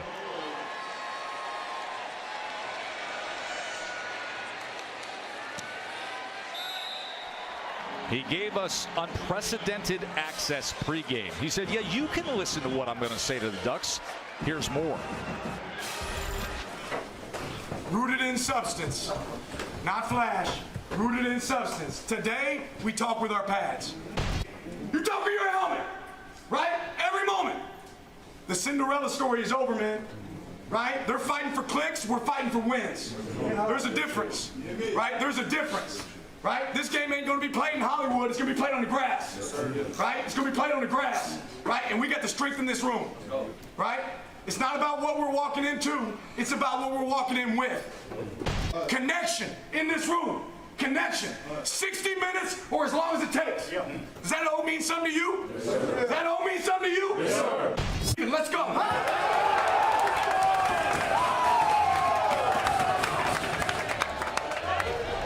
Joe, I think the best thing Dan Lanning did all week was he never said that in front of a microphone. Colorado's been so good this year at taking what other coaches say and using it as fuel for their fire. You saw that against Nebraska, Colorado State. Dan Lanning kept all of that internal, and man, he lit a fire under his team today. He said the Cinderella story is over. That was one of the questions that so many of the national sports pundits were asking this week. Would there be more to this magical ride with Colorado? And Lanning just declared it to his team before they came out. He went for it on 4th down to add more to it. 42-0. And total domination, Joe. You see, look at the total yards here. 439 to 30. In any metric, they're running the ball better. They're stopping the run better. They're protecting their quarterback better. They're getting after the opposing quarterback better. They're better on 3rd down. They're better on 4th down. They faked a punt and came up with it. I mean, any metric you want, this is just, it's two different teams. You just referenced the fake punt. That may have been the thing that was the statement of the day. They were at their own 17. A fake punt, giving the ball to his 305-pound defensive lineman who was playing shield. Shador able to get it to Edwards, and Edwards is wrapped up again and taken out of bounds. Another example of Oregon tackling the catch. And Dylan Edwards is hard to tackle in a phone booth. Yes. I mean, he's 5'9", 170. Ask TCU about him. Ask Colorado State about him. Not easy, but this Oregon secondary, Kyrie Jackson, all these guys out in space in the open grass, they have been phenomenal in coverage, but even better tackling. Edwards gets the call here, makes it up to the 30-yard line. But to your point, this guy's a game breaker. Dylan Edwards, a true freshman, had the 75-yard screen pass touchdown against TCU, had a 46-yard touchdown catch and sideline run with just about 4 minutes to play. He's a dynamic player, and he's been bottled up today. Yeah, he's not great in pass protection. And here he is on 3rd down. They don't release him on a route. Shador doesn't get him to him quickly. Watch out. 3rd and 6. He got run over. From the outside, from the inside, Evan Williams again. Little Dylan Edwards couldn't hold up. It didn't matter. It was coming for Shador Sanders. You've got a 170-pound running back taking on a 290-pound defensive end. It's just not good game planning on that 3rd down. You've got to have another running back that can give you a shot. Dylan Edwards is great with the football in his hand, but he doesn't have a chance against a guy that was just playing at South Carolina in the SEC, a D-line. How is this going to change, Jesse? I mean, that's the question I have. You got to go max protect constantly now? I mean, this is a substantial weakness on this roster, this offensive line. And now you're in the midst of Pac-12 play? There's a muff as Johnson then picks it up and is taken down. We will see if Dan Lanning keeps his word that they want more. It's 42-0. Katie George, what can you tell us about Noah Whittington? Well, Tess, he suffered a left leg injury during Oregon's last series. He spent some time in the tent on the sidelines, but ultimately he was carted off to the locker room to take some x-rays. And I got to tell you, he looked extremely dejected on the back of that cart. Certainly hoping the best for Noah Whittington. That's a big loss for Dan Lanning because he's probably their fastest running back. He is a huge weapon in this Ducks offense.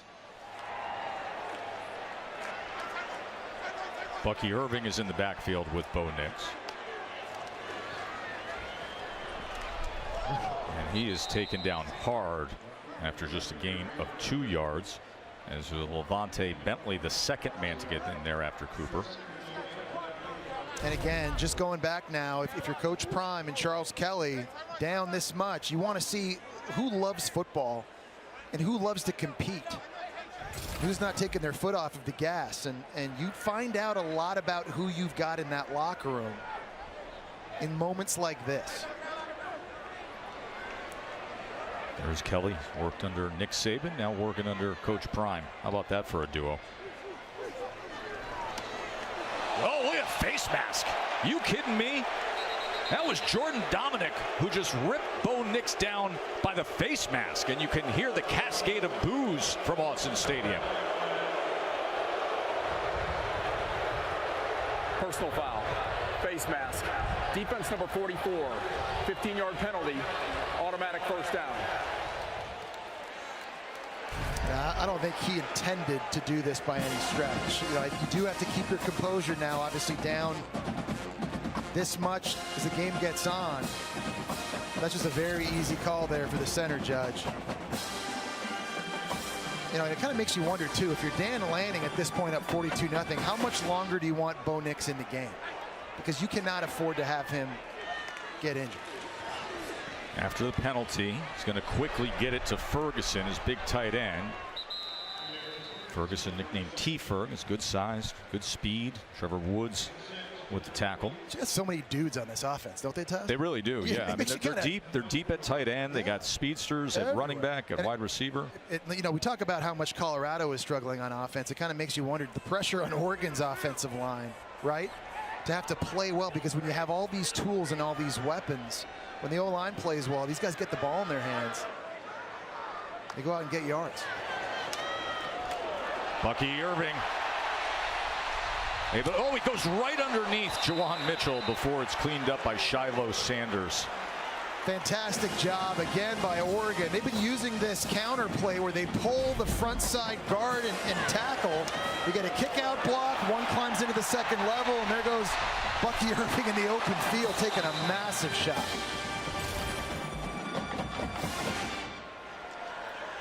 I guess Dan Lanning was serious when he said we're not satisfied, we want more. You know, as a defensive guy too, he wants that 0 to stay on the board. Nix, quick pass, gets it to Holden. Holden with a good block out in front and then puts a shoulder on Shiloh. And it's going to be 1st and goal, Ducks. Yeah, they've just been the more physical football team in this one, really in all facets on both sides of the ball. But Trayshawn Holden, that's a man. He's 6'3", 215 pounds. And we know that Shiloh Sanders is a guy that loves to come downhill with bad intentions. But, man, some big receivers lining up outside for the Ducks.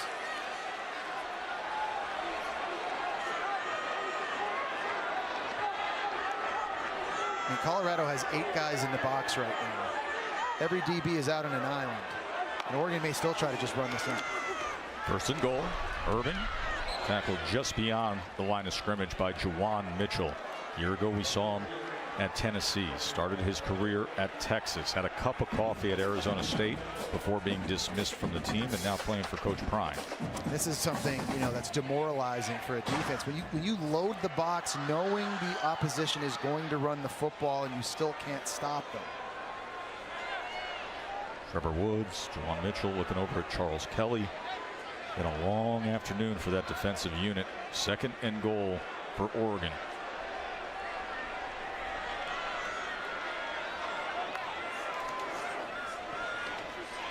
To the end zone, and could have been another one. He was looking for Kyle Casper. Kyler Casper is a redshirt freshman who's 6'6". Yeah, their first game of the year. They've thrown him a couple of fade routes down by the goal line to take advantage of that size. This is a little bit of a wrinkle now, running him on a slant. Ball just thrown behind a little bit.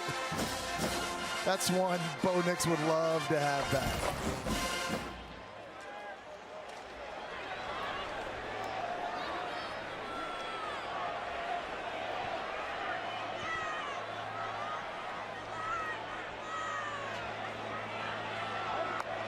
Here's your 3rd and goal.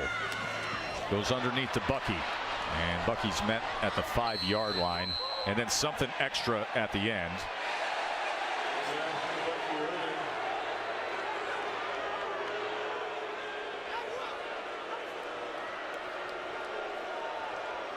Dan Lanning went for it on 4th down before. Well, he's holding true to his promise. But he wasn't satisfied. That's what he said to Katie George, and they were up big.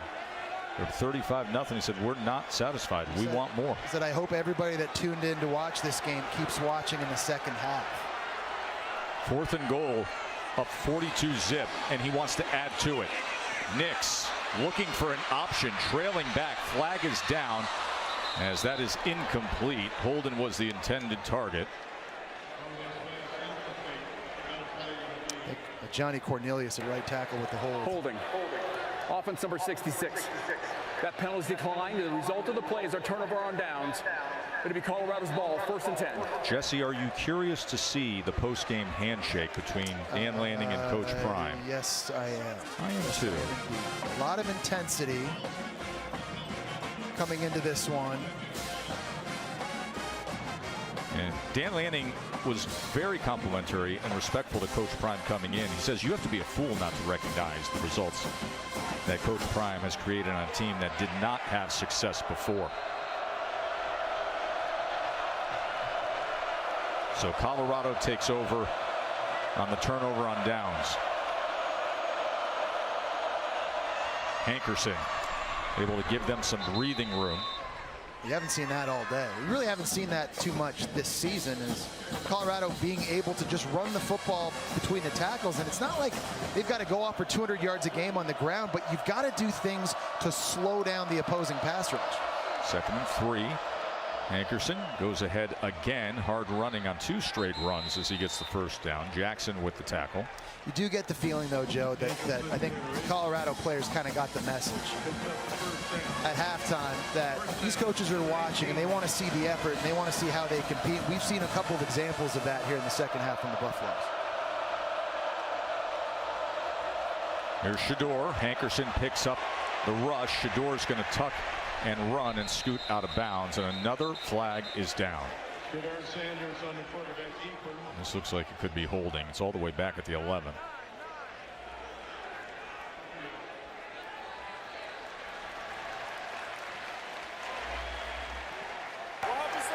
Yeah, it was Devin Jackson coming in on the blitz, and that time Anthony Hankerson having problems in pass protection. We just saw Dylan Edwards struggle the last time out, so they bring in their best pass pro guy, and number 9 Hankerson, and he couldn't do it clean, which caused the penalty.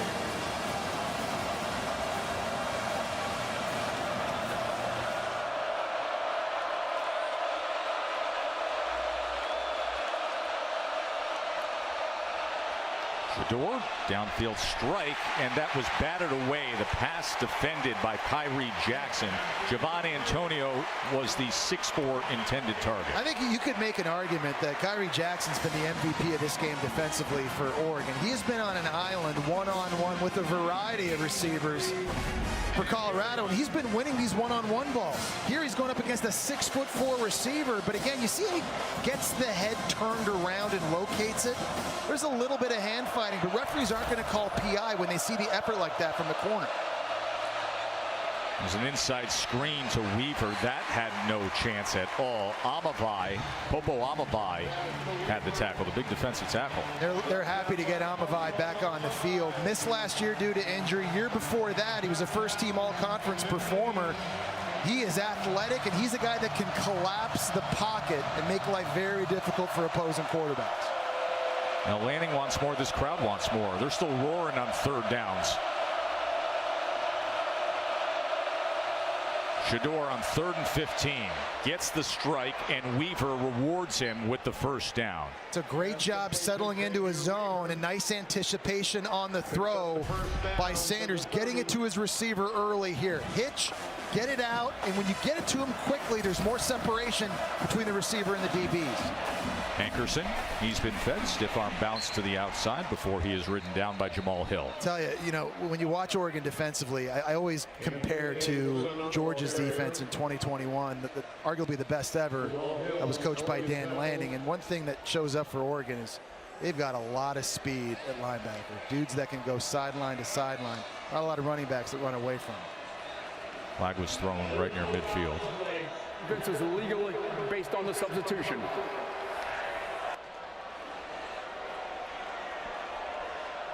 You know what the defense has been able to do statistically? 73 total yards for Colorado.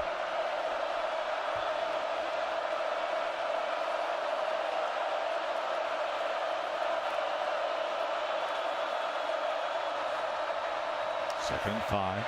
Shador constantly floating back and is able to get the first down.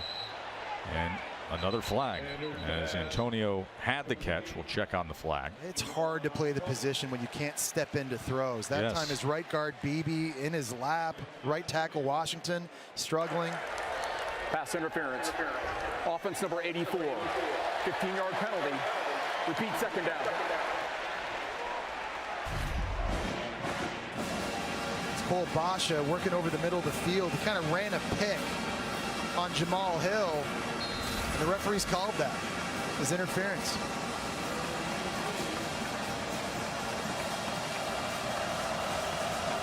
Final seconds here of the 3rd quarter.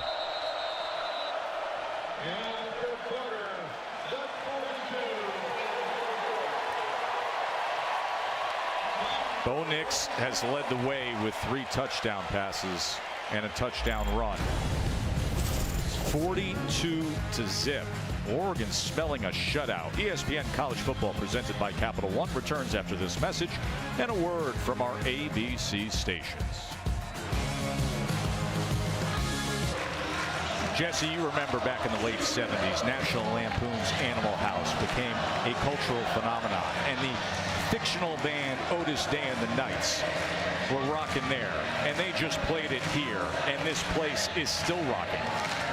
And this was the scene as the Oregon Duck players themselves were shouting to the scoreboard at 42-0. And that is how we start this 4th quarter with Dylan Edwards. Oh, it's a celebration, no doubt. It almost feels like they've won the Pac-12 championship, the way the players are on the field, jumping around, the way the crowd is responding here. You know, we got a stripe out today at Autzen Stadium. What a crowd it's been. 6th largest in Autzen Stadium history. There have been a lot of big games. This one felt really big coming in, but boy, Oregon answered the bell. And something very unique when it comes to the perception and the attention this week. 3rd and 19 as Shador is going to run for it, and he's able to find that seam out to the right and get the first down, because nationally, all the shine, everything was on Colorado. From the 60 Minutes feature to the non-endemic media just lauding Coach Prime. But here in this tiny little bubble of Eugene, they said, I'm sorry, do you not realize who they're playing? Shador tripped up, sacked again. Jordan Birch was probably the closest man to him. That is the 7th sack by Oregon. 7. And it's Casey Rogers who had the fake punt early in the game. He is just walking the center Van Wells right back into the pocket, into Shador Sanders' lap. It's been that kind of day all day. It's really been that kind of season for Shador Sanders so far behind this offensive line. But Oregon starters still out on the field, and they are not letting up. Big Casey Rogers, the 300-pounder who had the fake punt run for 18 yards. Dylan Edwards kept his balance past midfield. But Joe, what you said a moment ago, you're right. Oregon knew a lot of people would be tuning into this because of the Prime effect. They're reminding people, by the way, we won 10 games a year ago. We've got a Heisman Trophy contender at quarterback. False start. Offense number 65. 5-yard penalty. 3rd down. And they're a team that has to be taken seriously. They're very good. And they're a team that has their sights set on reaching the college football playoff. And they felt disrespected coming into this game because they felt they were getting none of the attention publicly. Colorado 11 penalties for 102 yards.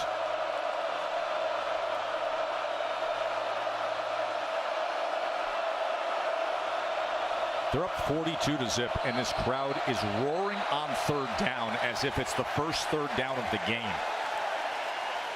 And now, with Colorado having to use a timeout, they cheer that on. That tells you everything you need to know as to what's going down here at Autzen.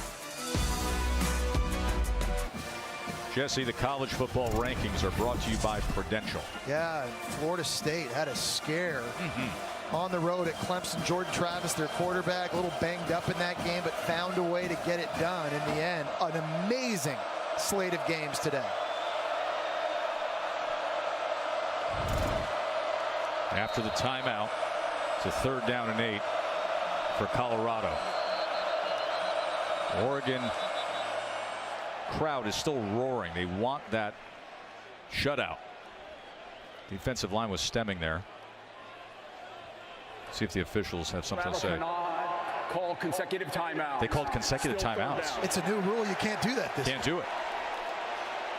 One of the 3 big rule changes coming into the 2023 season was you cannot call timeouts on consecutive plays.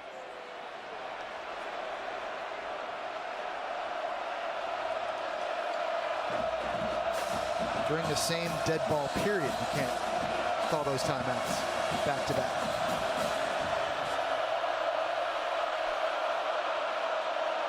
Third down and 8. Shador with a man in his face that was deflected at the line of scrimmage as Harrison still made a play on it, but it was incomplete. It's Brandon Dorless who just swam 2 Colorado offensive linemen on the same play. If you can imagine that.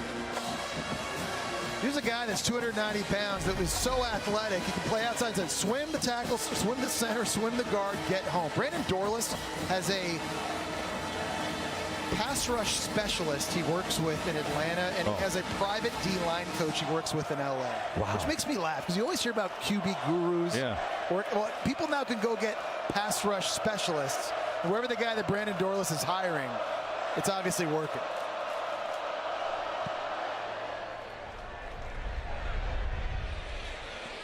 Bryant lets it go over his head and takes a good pinup for Colorado. You up for the Aflac trivia question, Jess? Hit me, yeah, let's go. Okay, let's do this. Here's the Aflac trivia question. Obviously, the focus today has been all things Prime. Amazing player back in the day. Drafted 5th overall in 1989 by the Falcons. Who was the #1 draft pick that year when Prime was number 5 overall? Who went first? So I'm thinking back to being a kid and having, rookie cards. And that was a pretty good draft class. And I'm going to guess the guy has ties both to the Pac-12 and to the state of Texas. And maybe to our company. And maybe to our company as well. May have one day been a teammate of Deion Sanders. Ty Thompson is in at quarterback. As Jordan James takes it ahead. The Aflac trivia answer. Who was that #1 pick? Well, it's the guy that's going to be analyzing the Eagles and the Bucks on Monday Night Football at 7:15 right here on ABC. Troy Aikman. He was pretty good.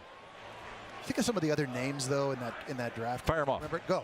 You know him. Well, hold on. Let me take out my trusty 1989 draft guide. This is Ty Thompson. Ty Thompson himself was a big, highly touted recruit. Oh, by the way, speaking of Monday Night Football, there are actually 2 Monday night games. We told you what's going on with Eagles and Bucks. That's on ABC and ESPN+. And then Rams-Bengals, 8 o'clock on ESPN. Magic continue for Tampa. And Baker Mayfield finding their leader. He stepped up and played well, but what'll it look like against that Eagles defense? Jalen Hurts, man.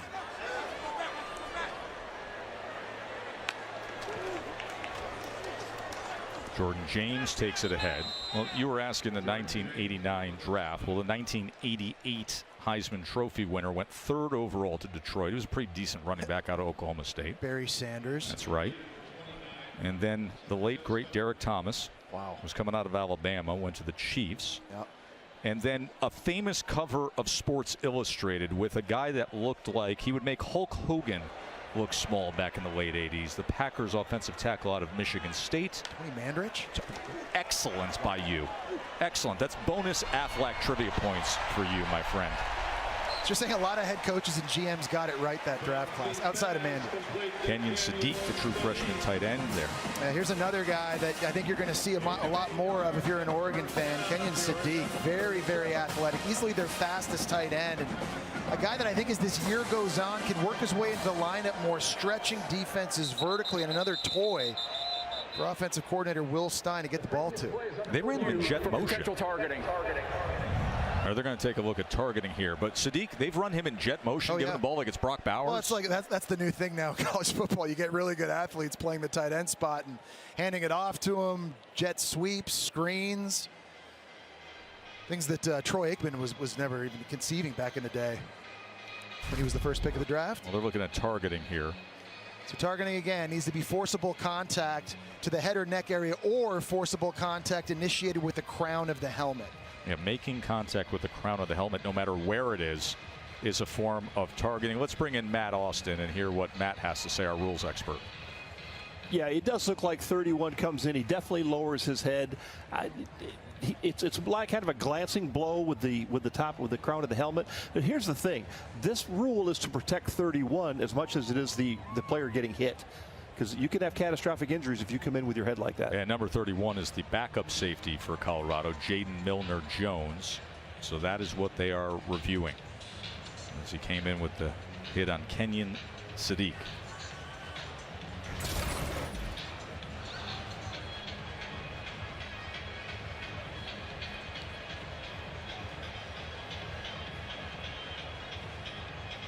You know, sit back. They're going to confirm this. The rule on the field being no targeting is the word we're getting. But you sit back and...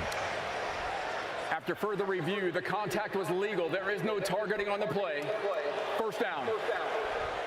As I was going to say, you sit back and you take a big picture look at Colorado, because we all got so granular in the last couple weeks of being in the weeds with each and every thrilling moment, and then all the drama late night, last Saturday night, past midnight. And you got to pull back and think big picture, right? Where this program was, of all the turnover. I mean, this is a team that had a roster overhaul of 69 new scholarship players. If you said 4 games in you're going to be 3-1, you'd be like, wow, amazing. No doubt. Wow, can you believe that?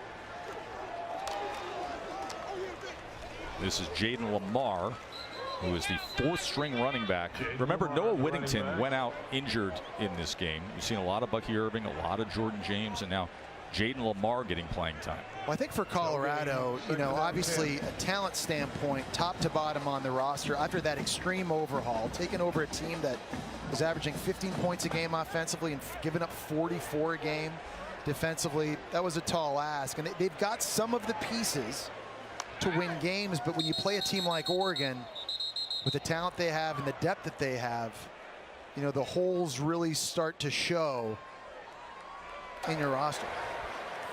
False start. Offense number 52. 5-yard penalty. Second down. Jesse, you talk about this offensive line of Colorado have been focused on, and Lincoln Riley and USC must be sitting back right now and saying, okay, we got it. Understand the assignment. Well, I mean, you start 3-0, but then 6 of your next 9 games are against ranked opponents, including today. And now you got to go back to back. And probably, you know, the most important 2-game stretch of their season, and you don't have your most dynamic player, Travis Hunter, on the field this week. They're certainly hoping they can get him back sooner than later. This is Ty Thompson, the backup quarterback. Ty Thompson, by the way, I mentioned was a 5-star freshman. He was the backup to Anthony Brown back in 2021 when Brown was the starter. He probably assumed, understanding his physical gifts and his recruitment, that he would be the eventual starter, and then Bo Nix comes in. But I give Ty Thompson credit. In a day and age of nonstop transferring of quarterbacks looking for playing time, he stuck it out. He stuck it out. I think he realizes his best opportunity is here in Oregon, and I've been really impressed with him. He's had some struggles early in his career, but through the first couple of games this season, looks very, very confident and is playing fast. 3rd and 8. Thompson scrambling, tucking, getting to the corner, and going out. It'll be 4th down. Thompson on the keeper.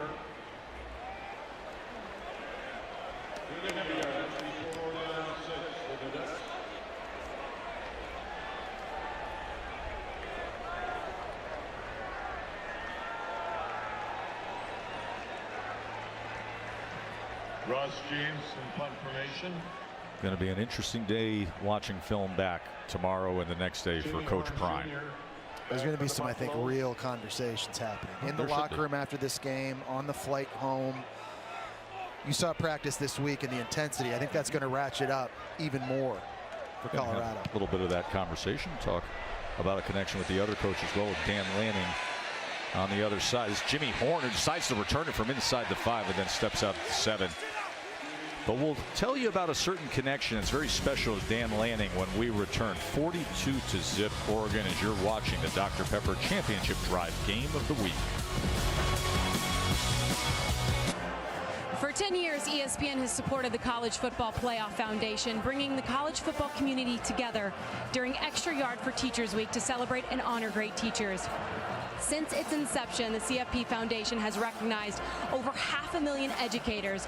For more, follow CFP Extra Yard. And long before Dan Lanning climbed the college football coaching ranks, he was a PE teacher at Union Chapel Elementary in Kansas City with Jeannie Henning, who taught kindergarten. Henning is there in the stands this afternoon to support Coach Lanning. She said she always admired how spirited and passionate Lanning was teaching his students, and boy, have we seen that passion today. She's loved following his coaching career. She's attended a game when Lanning was at Georgia, and now she's made her way out to Eugene, Tess. Isn't that so great? They invited her to be out here for this.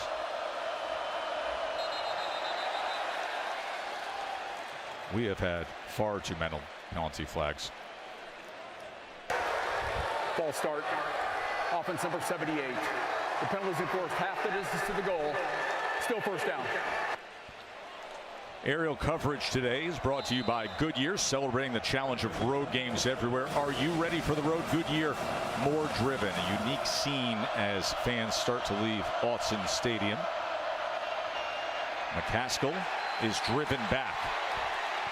Joe, to put it into perspective, for the kind of day it's been for Colorado, they almost have as many penalty yards as they have total yards on offense. 105 penalty yards, 109 total yards. 105 penalty yards Colorado has been assessed. 109 total yards. We're watching all these people leave over the Willamette River, and still you look around this stadium, so many people, though, are still here. 2nd and 12 as Antonio takes it for a first down. And that's what the big body can give you at 225 pounds. You just saw Alton McCaskill at running back a few plays ago, too, the transfer from Houston. They need some more bodies, as you just mentioned, Joe, to step up and make plays. And they think that McCaskill at running back and Antonio at receiver can sort of correspond with Horn and Weaver to be more dynamic for Sean Lewis. Quickly out to Tavarish Dawson. Dawson had a huge play on that dramatic 98-yard game-time touchdown drive last week, and an 18-yard catch for a critical first down. Shedeur on 2nd down, trying to play to the wire and get something out of it. Deep shot, and that ball is incomplete. Looked like Jimmy Horn had it right in his pocket, but then unable to secure it as it popped out right at the end. Well, Jimmy Horn's in the middle of the field. He's splitting two defenders. It's the safety Stevens who's there trying to break it up, who's just able to get his hands in to make it a no catch. Great individual effort. 3rd and 5. Oregon seeking the shutout. Crowd wanting that goose egg next to Colorado's name. So they're still roaring on 3rd downs, even though the game's been out of control, got sideways early. Shedeur, he's going to launch it again, well overthrown, and another flag comes in. It's going to be holding on Dante Manning. He just grabbed the shoulder pad of Weaver down the boundary. Holding. Defense number 8. 10-yard penalty. Automatic first down.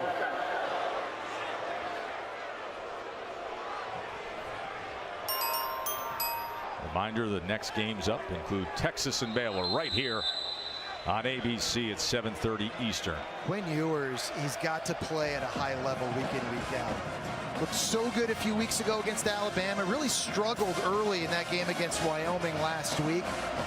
If he plays his A game week in, week out, man, Texas, that's the team to look out for in the Big 12. I'm looking forward to seeing how they look tonight against a team that often plays up for them. We got a table where we can see that game. We got a screen, hopefully, with some Willamette Valley, Oregon Pinot Noir. Yeah, we do. That sounds excellent. I know. And then we got Michael Penix Jr. in Washington. Oh, I'm all in. Coming out after that. Speaking about a guy who likes to push the football down the field. May have to switch bottles and vintage then to something in Washington. A nice cab blend, perhaps a passing time, a bottle of passing time. Okay. 2nd and 5. Shedeur. He's just going to go ahead and get it past midfield. You know, and you obviously have to be happy if you're Tosh Lupoi, Oregon's defensive coordinator, and Dan Lanning, seeing the performance of your defense putting up the goose egg so far. But you look at their schedule down the road, there are a lot of really good quarterbacks on the slate they're going to face. Obviously saw a great one in Shedeur Sanders here today, but this isn't the end of it. McCaskill takes it ahead. Jesse mentioned the fact he was a superstar freshman at Houston, tore the ACL. Now he's back. I mean, so look at this. I mean, you're going to be playing Caleb Williams, you know, down here, and you got to play Cam Ward up here, and then you got to play Cam Rising, and there's just a lot of guys. Michael Penix is on that list as well. This defense for Oregon that struggled at times a year ago, they're really going to have to be able to step up, and they're, you know, their next major test. Well, that's going to be so good. Against the guy that very well might be the front runner for the Heisman Trophy right now, putting up video game numbers, and Michael Penix Jr. You think there'll be a few NFL scouts at that game? Yeah, one or two decision makers. Dan Lanning, he set the tone. His words did that, and his team has delivered. 3rd and 2, McCaskill. That'll be a first down for Colorado. Boy, this place is roaring, and that little one is sleeping. How does that happen? They're scoring him to sleep, Jim. They're scoring. I mean, just like it's a scoring lullaby. A rocking. Sanders on the inside throw as he goes to Dawson. Listen, you want to finish right through if you're Colorado. You want to show something. You want to get on that board. Prime knows there's a lot of work to do. There's a lot of work to do in just managing the program, retooling the roster, but week by week, you got to put a brick in the foundation. I think you're seeing the same thing, though, from Oregon as well right now. Dan Lanning is still coaching hard on the sidelines for the Oregon Ducks. He's trying to maintain this shutout and really drive the point home. I'm talking to Katie at the end of the first half. You saw the intensity. We saw it in the locker room and his message to his team.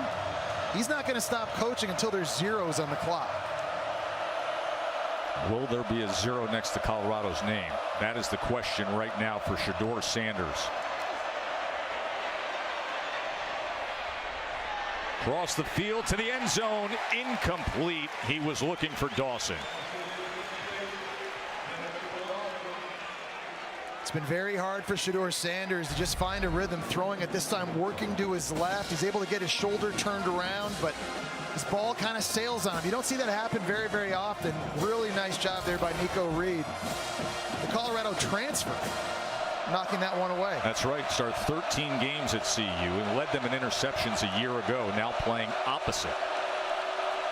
4th and 4. Shedeur got to have it quickly to the outside and gets it with Weaver and Moore as he cuts back before being taken down. It'll be 1st and goal, Colorado. Dan Lanning was running down the sideline trying to get a timeout called. He couldn't get it, and there's Weaver. This is what we talked about with their speed. You see here he's on the sideline. He's trying to get a call in. He's not going to get it. Timeout. No, it's too late. Weaver's already got the first. And I'm sure there are people who are saying, what is going on with the level of intensity being played when this game is 42-0? It's because of what Dan Lanning said and what he wants and what he declared to his team opposite that superstar, Coach Prime. This has been played with intensity throughout, even though it has been lopsided throughout. Shedeur Sanders looking and finding Harrison. So you can forget the shutout. Colorado shows a little something late.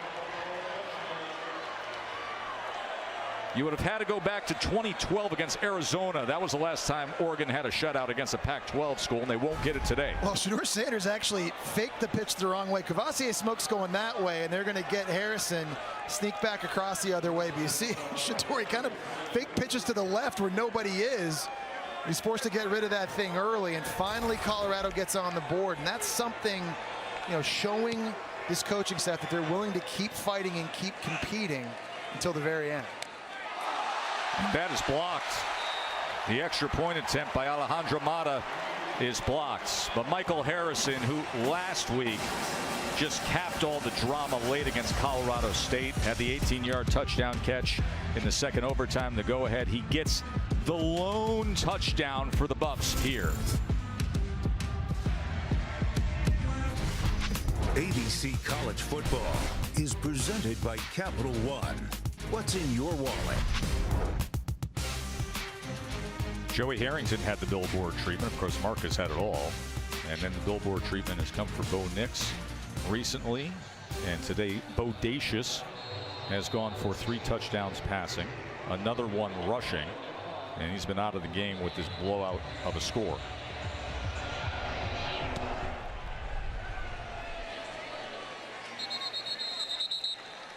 We'll take a break, but when we come back, an interesting connection, a Katie connection to this Oregon staff. Feeling good. Back to you. Of course he is. You're showing Jaden Daniels. I always say to Boog, it's amazing how I don't get the flood of text when LSU's just fine, playing well. I think as soon as Nagandi said 98 degrees, Boog started sweating. Exactly. Like hearing that.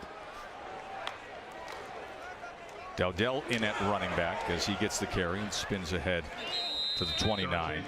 Tomorrow on NFL Sunday Countdown, a look at the Jets' frustrations. They try to end their losing streak to the Patriots. And Bijan Robinson, how he got his start by breaking items around his grandmother's house. That's 10 a.m. Eastern on ESPN. I can imagine the Palmer house was pretty rough back in the day with the 3 of you. A lot of men. You know, Dad played pro football. There was me, my younger, bigger brothers, Billy and Christian. You know, it was controlled chaos. It was like herding cats, Joe. It was. There's Will Stein, who replaced Kenny Dillingham, who took the ASU job. He's a new play caller for Oregon, and his offense has been sensational today. Katie? Dante Dowdell.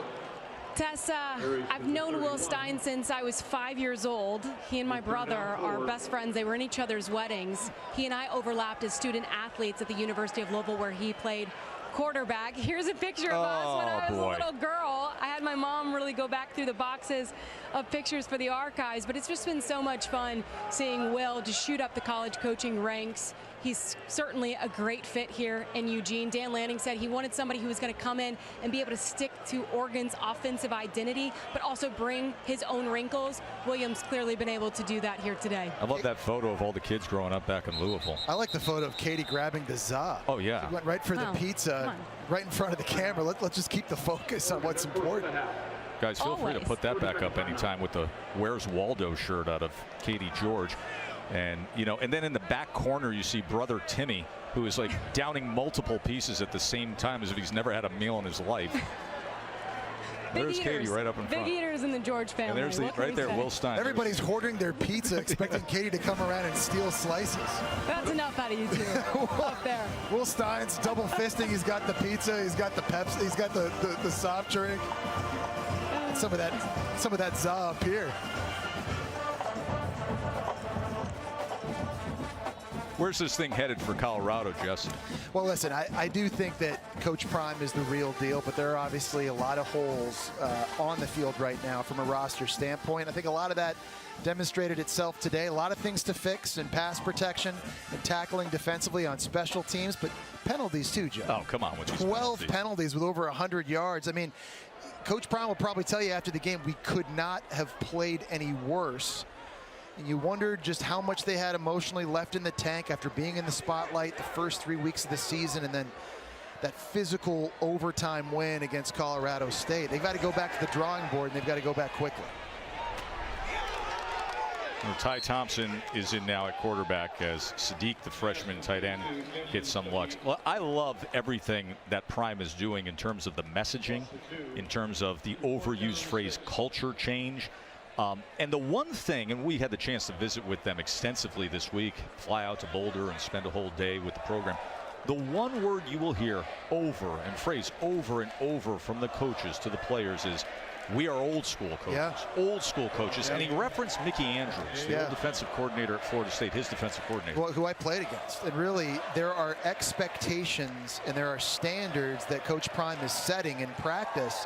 And if you don't live up to that, there are consequences. If you don't practice hard, if you don't give great effort, if you don't have an intensity, you don't love football, you're not going to play or you're not going to be part of this program. That's how you change the culture, Joe. And I think there's a lot of people out there that see all this and they just think it's always a party in Boulder with the football team all the time, and they're not taking it seriously. That could not be further from the truth. But there are old school principles and values that Coach Prime is instilling in this program, and that's how you get things turned around. And listen, the truth is, and the reality is, it takes time. Coach is very hard. Coach is very tough, as he will remind everybody first and foremost he considers himself a disciplinarian.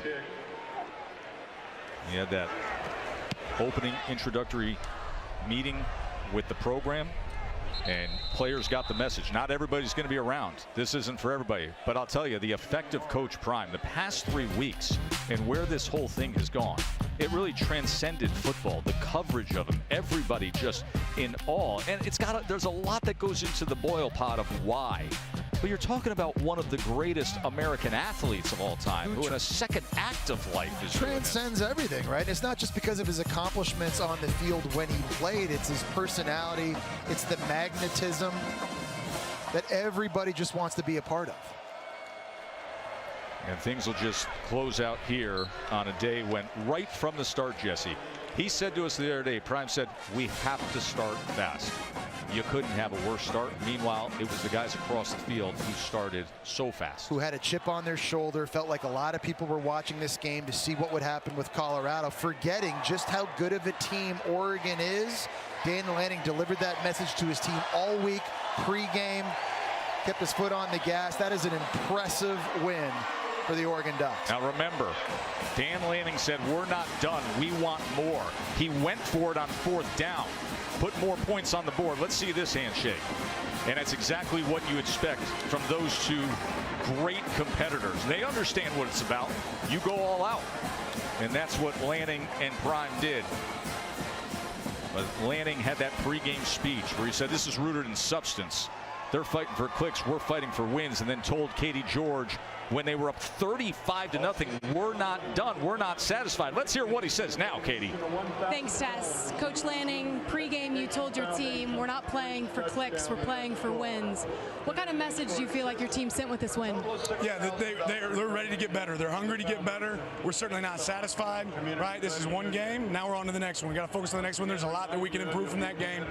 Fun, energetic on the field, but our guys have a standard to uphold. How would you describe the defense's performance this afternoon? They did a good job. They did a good job. You can't overshadow that, right? We're going to face some elite teams. We get to play great quarterbacks in this conference right now. So we're certainly some to get better on, but they did a good job today. They upheld the standard. Congratulations on a great win. Thank you so much. Have a good one. Go Ducks.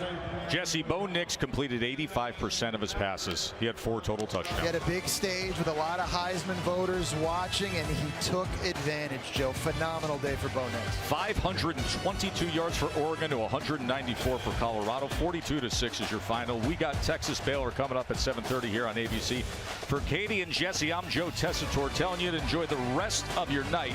Now we will send you back to our college football scoreboard studio with Kevin and Bo. Gentlemen, take it away. Tess, thank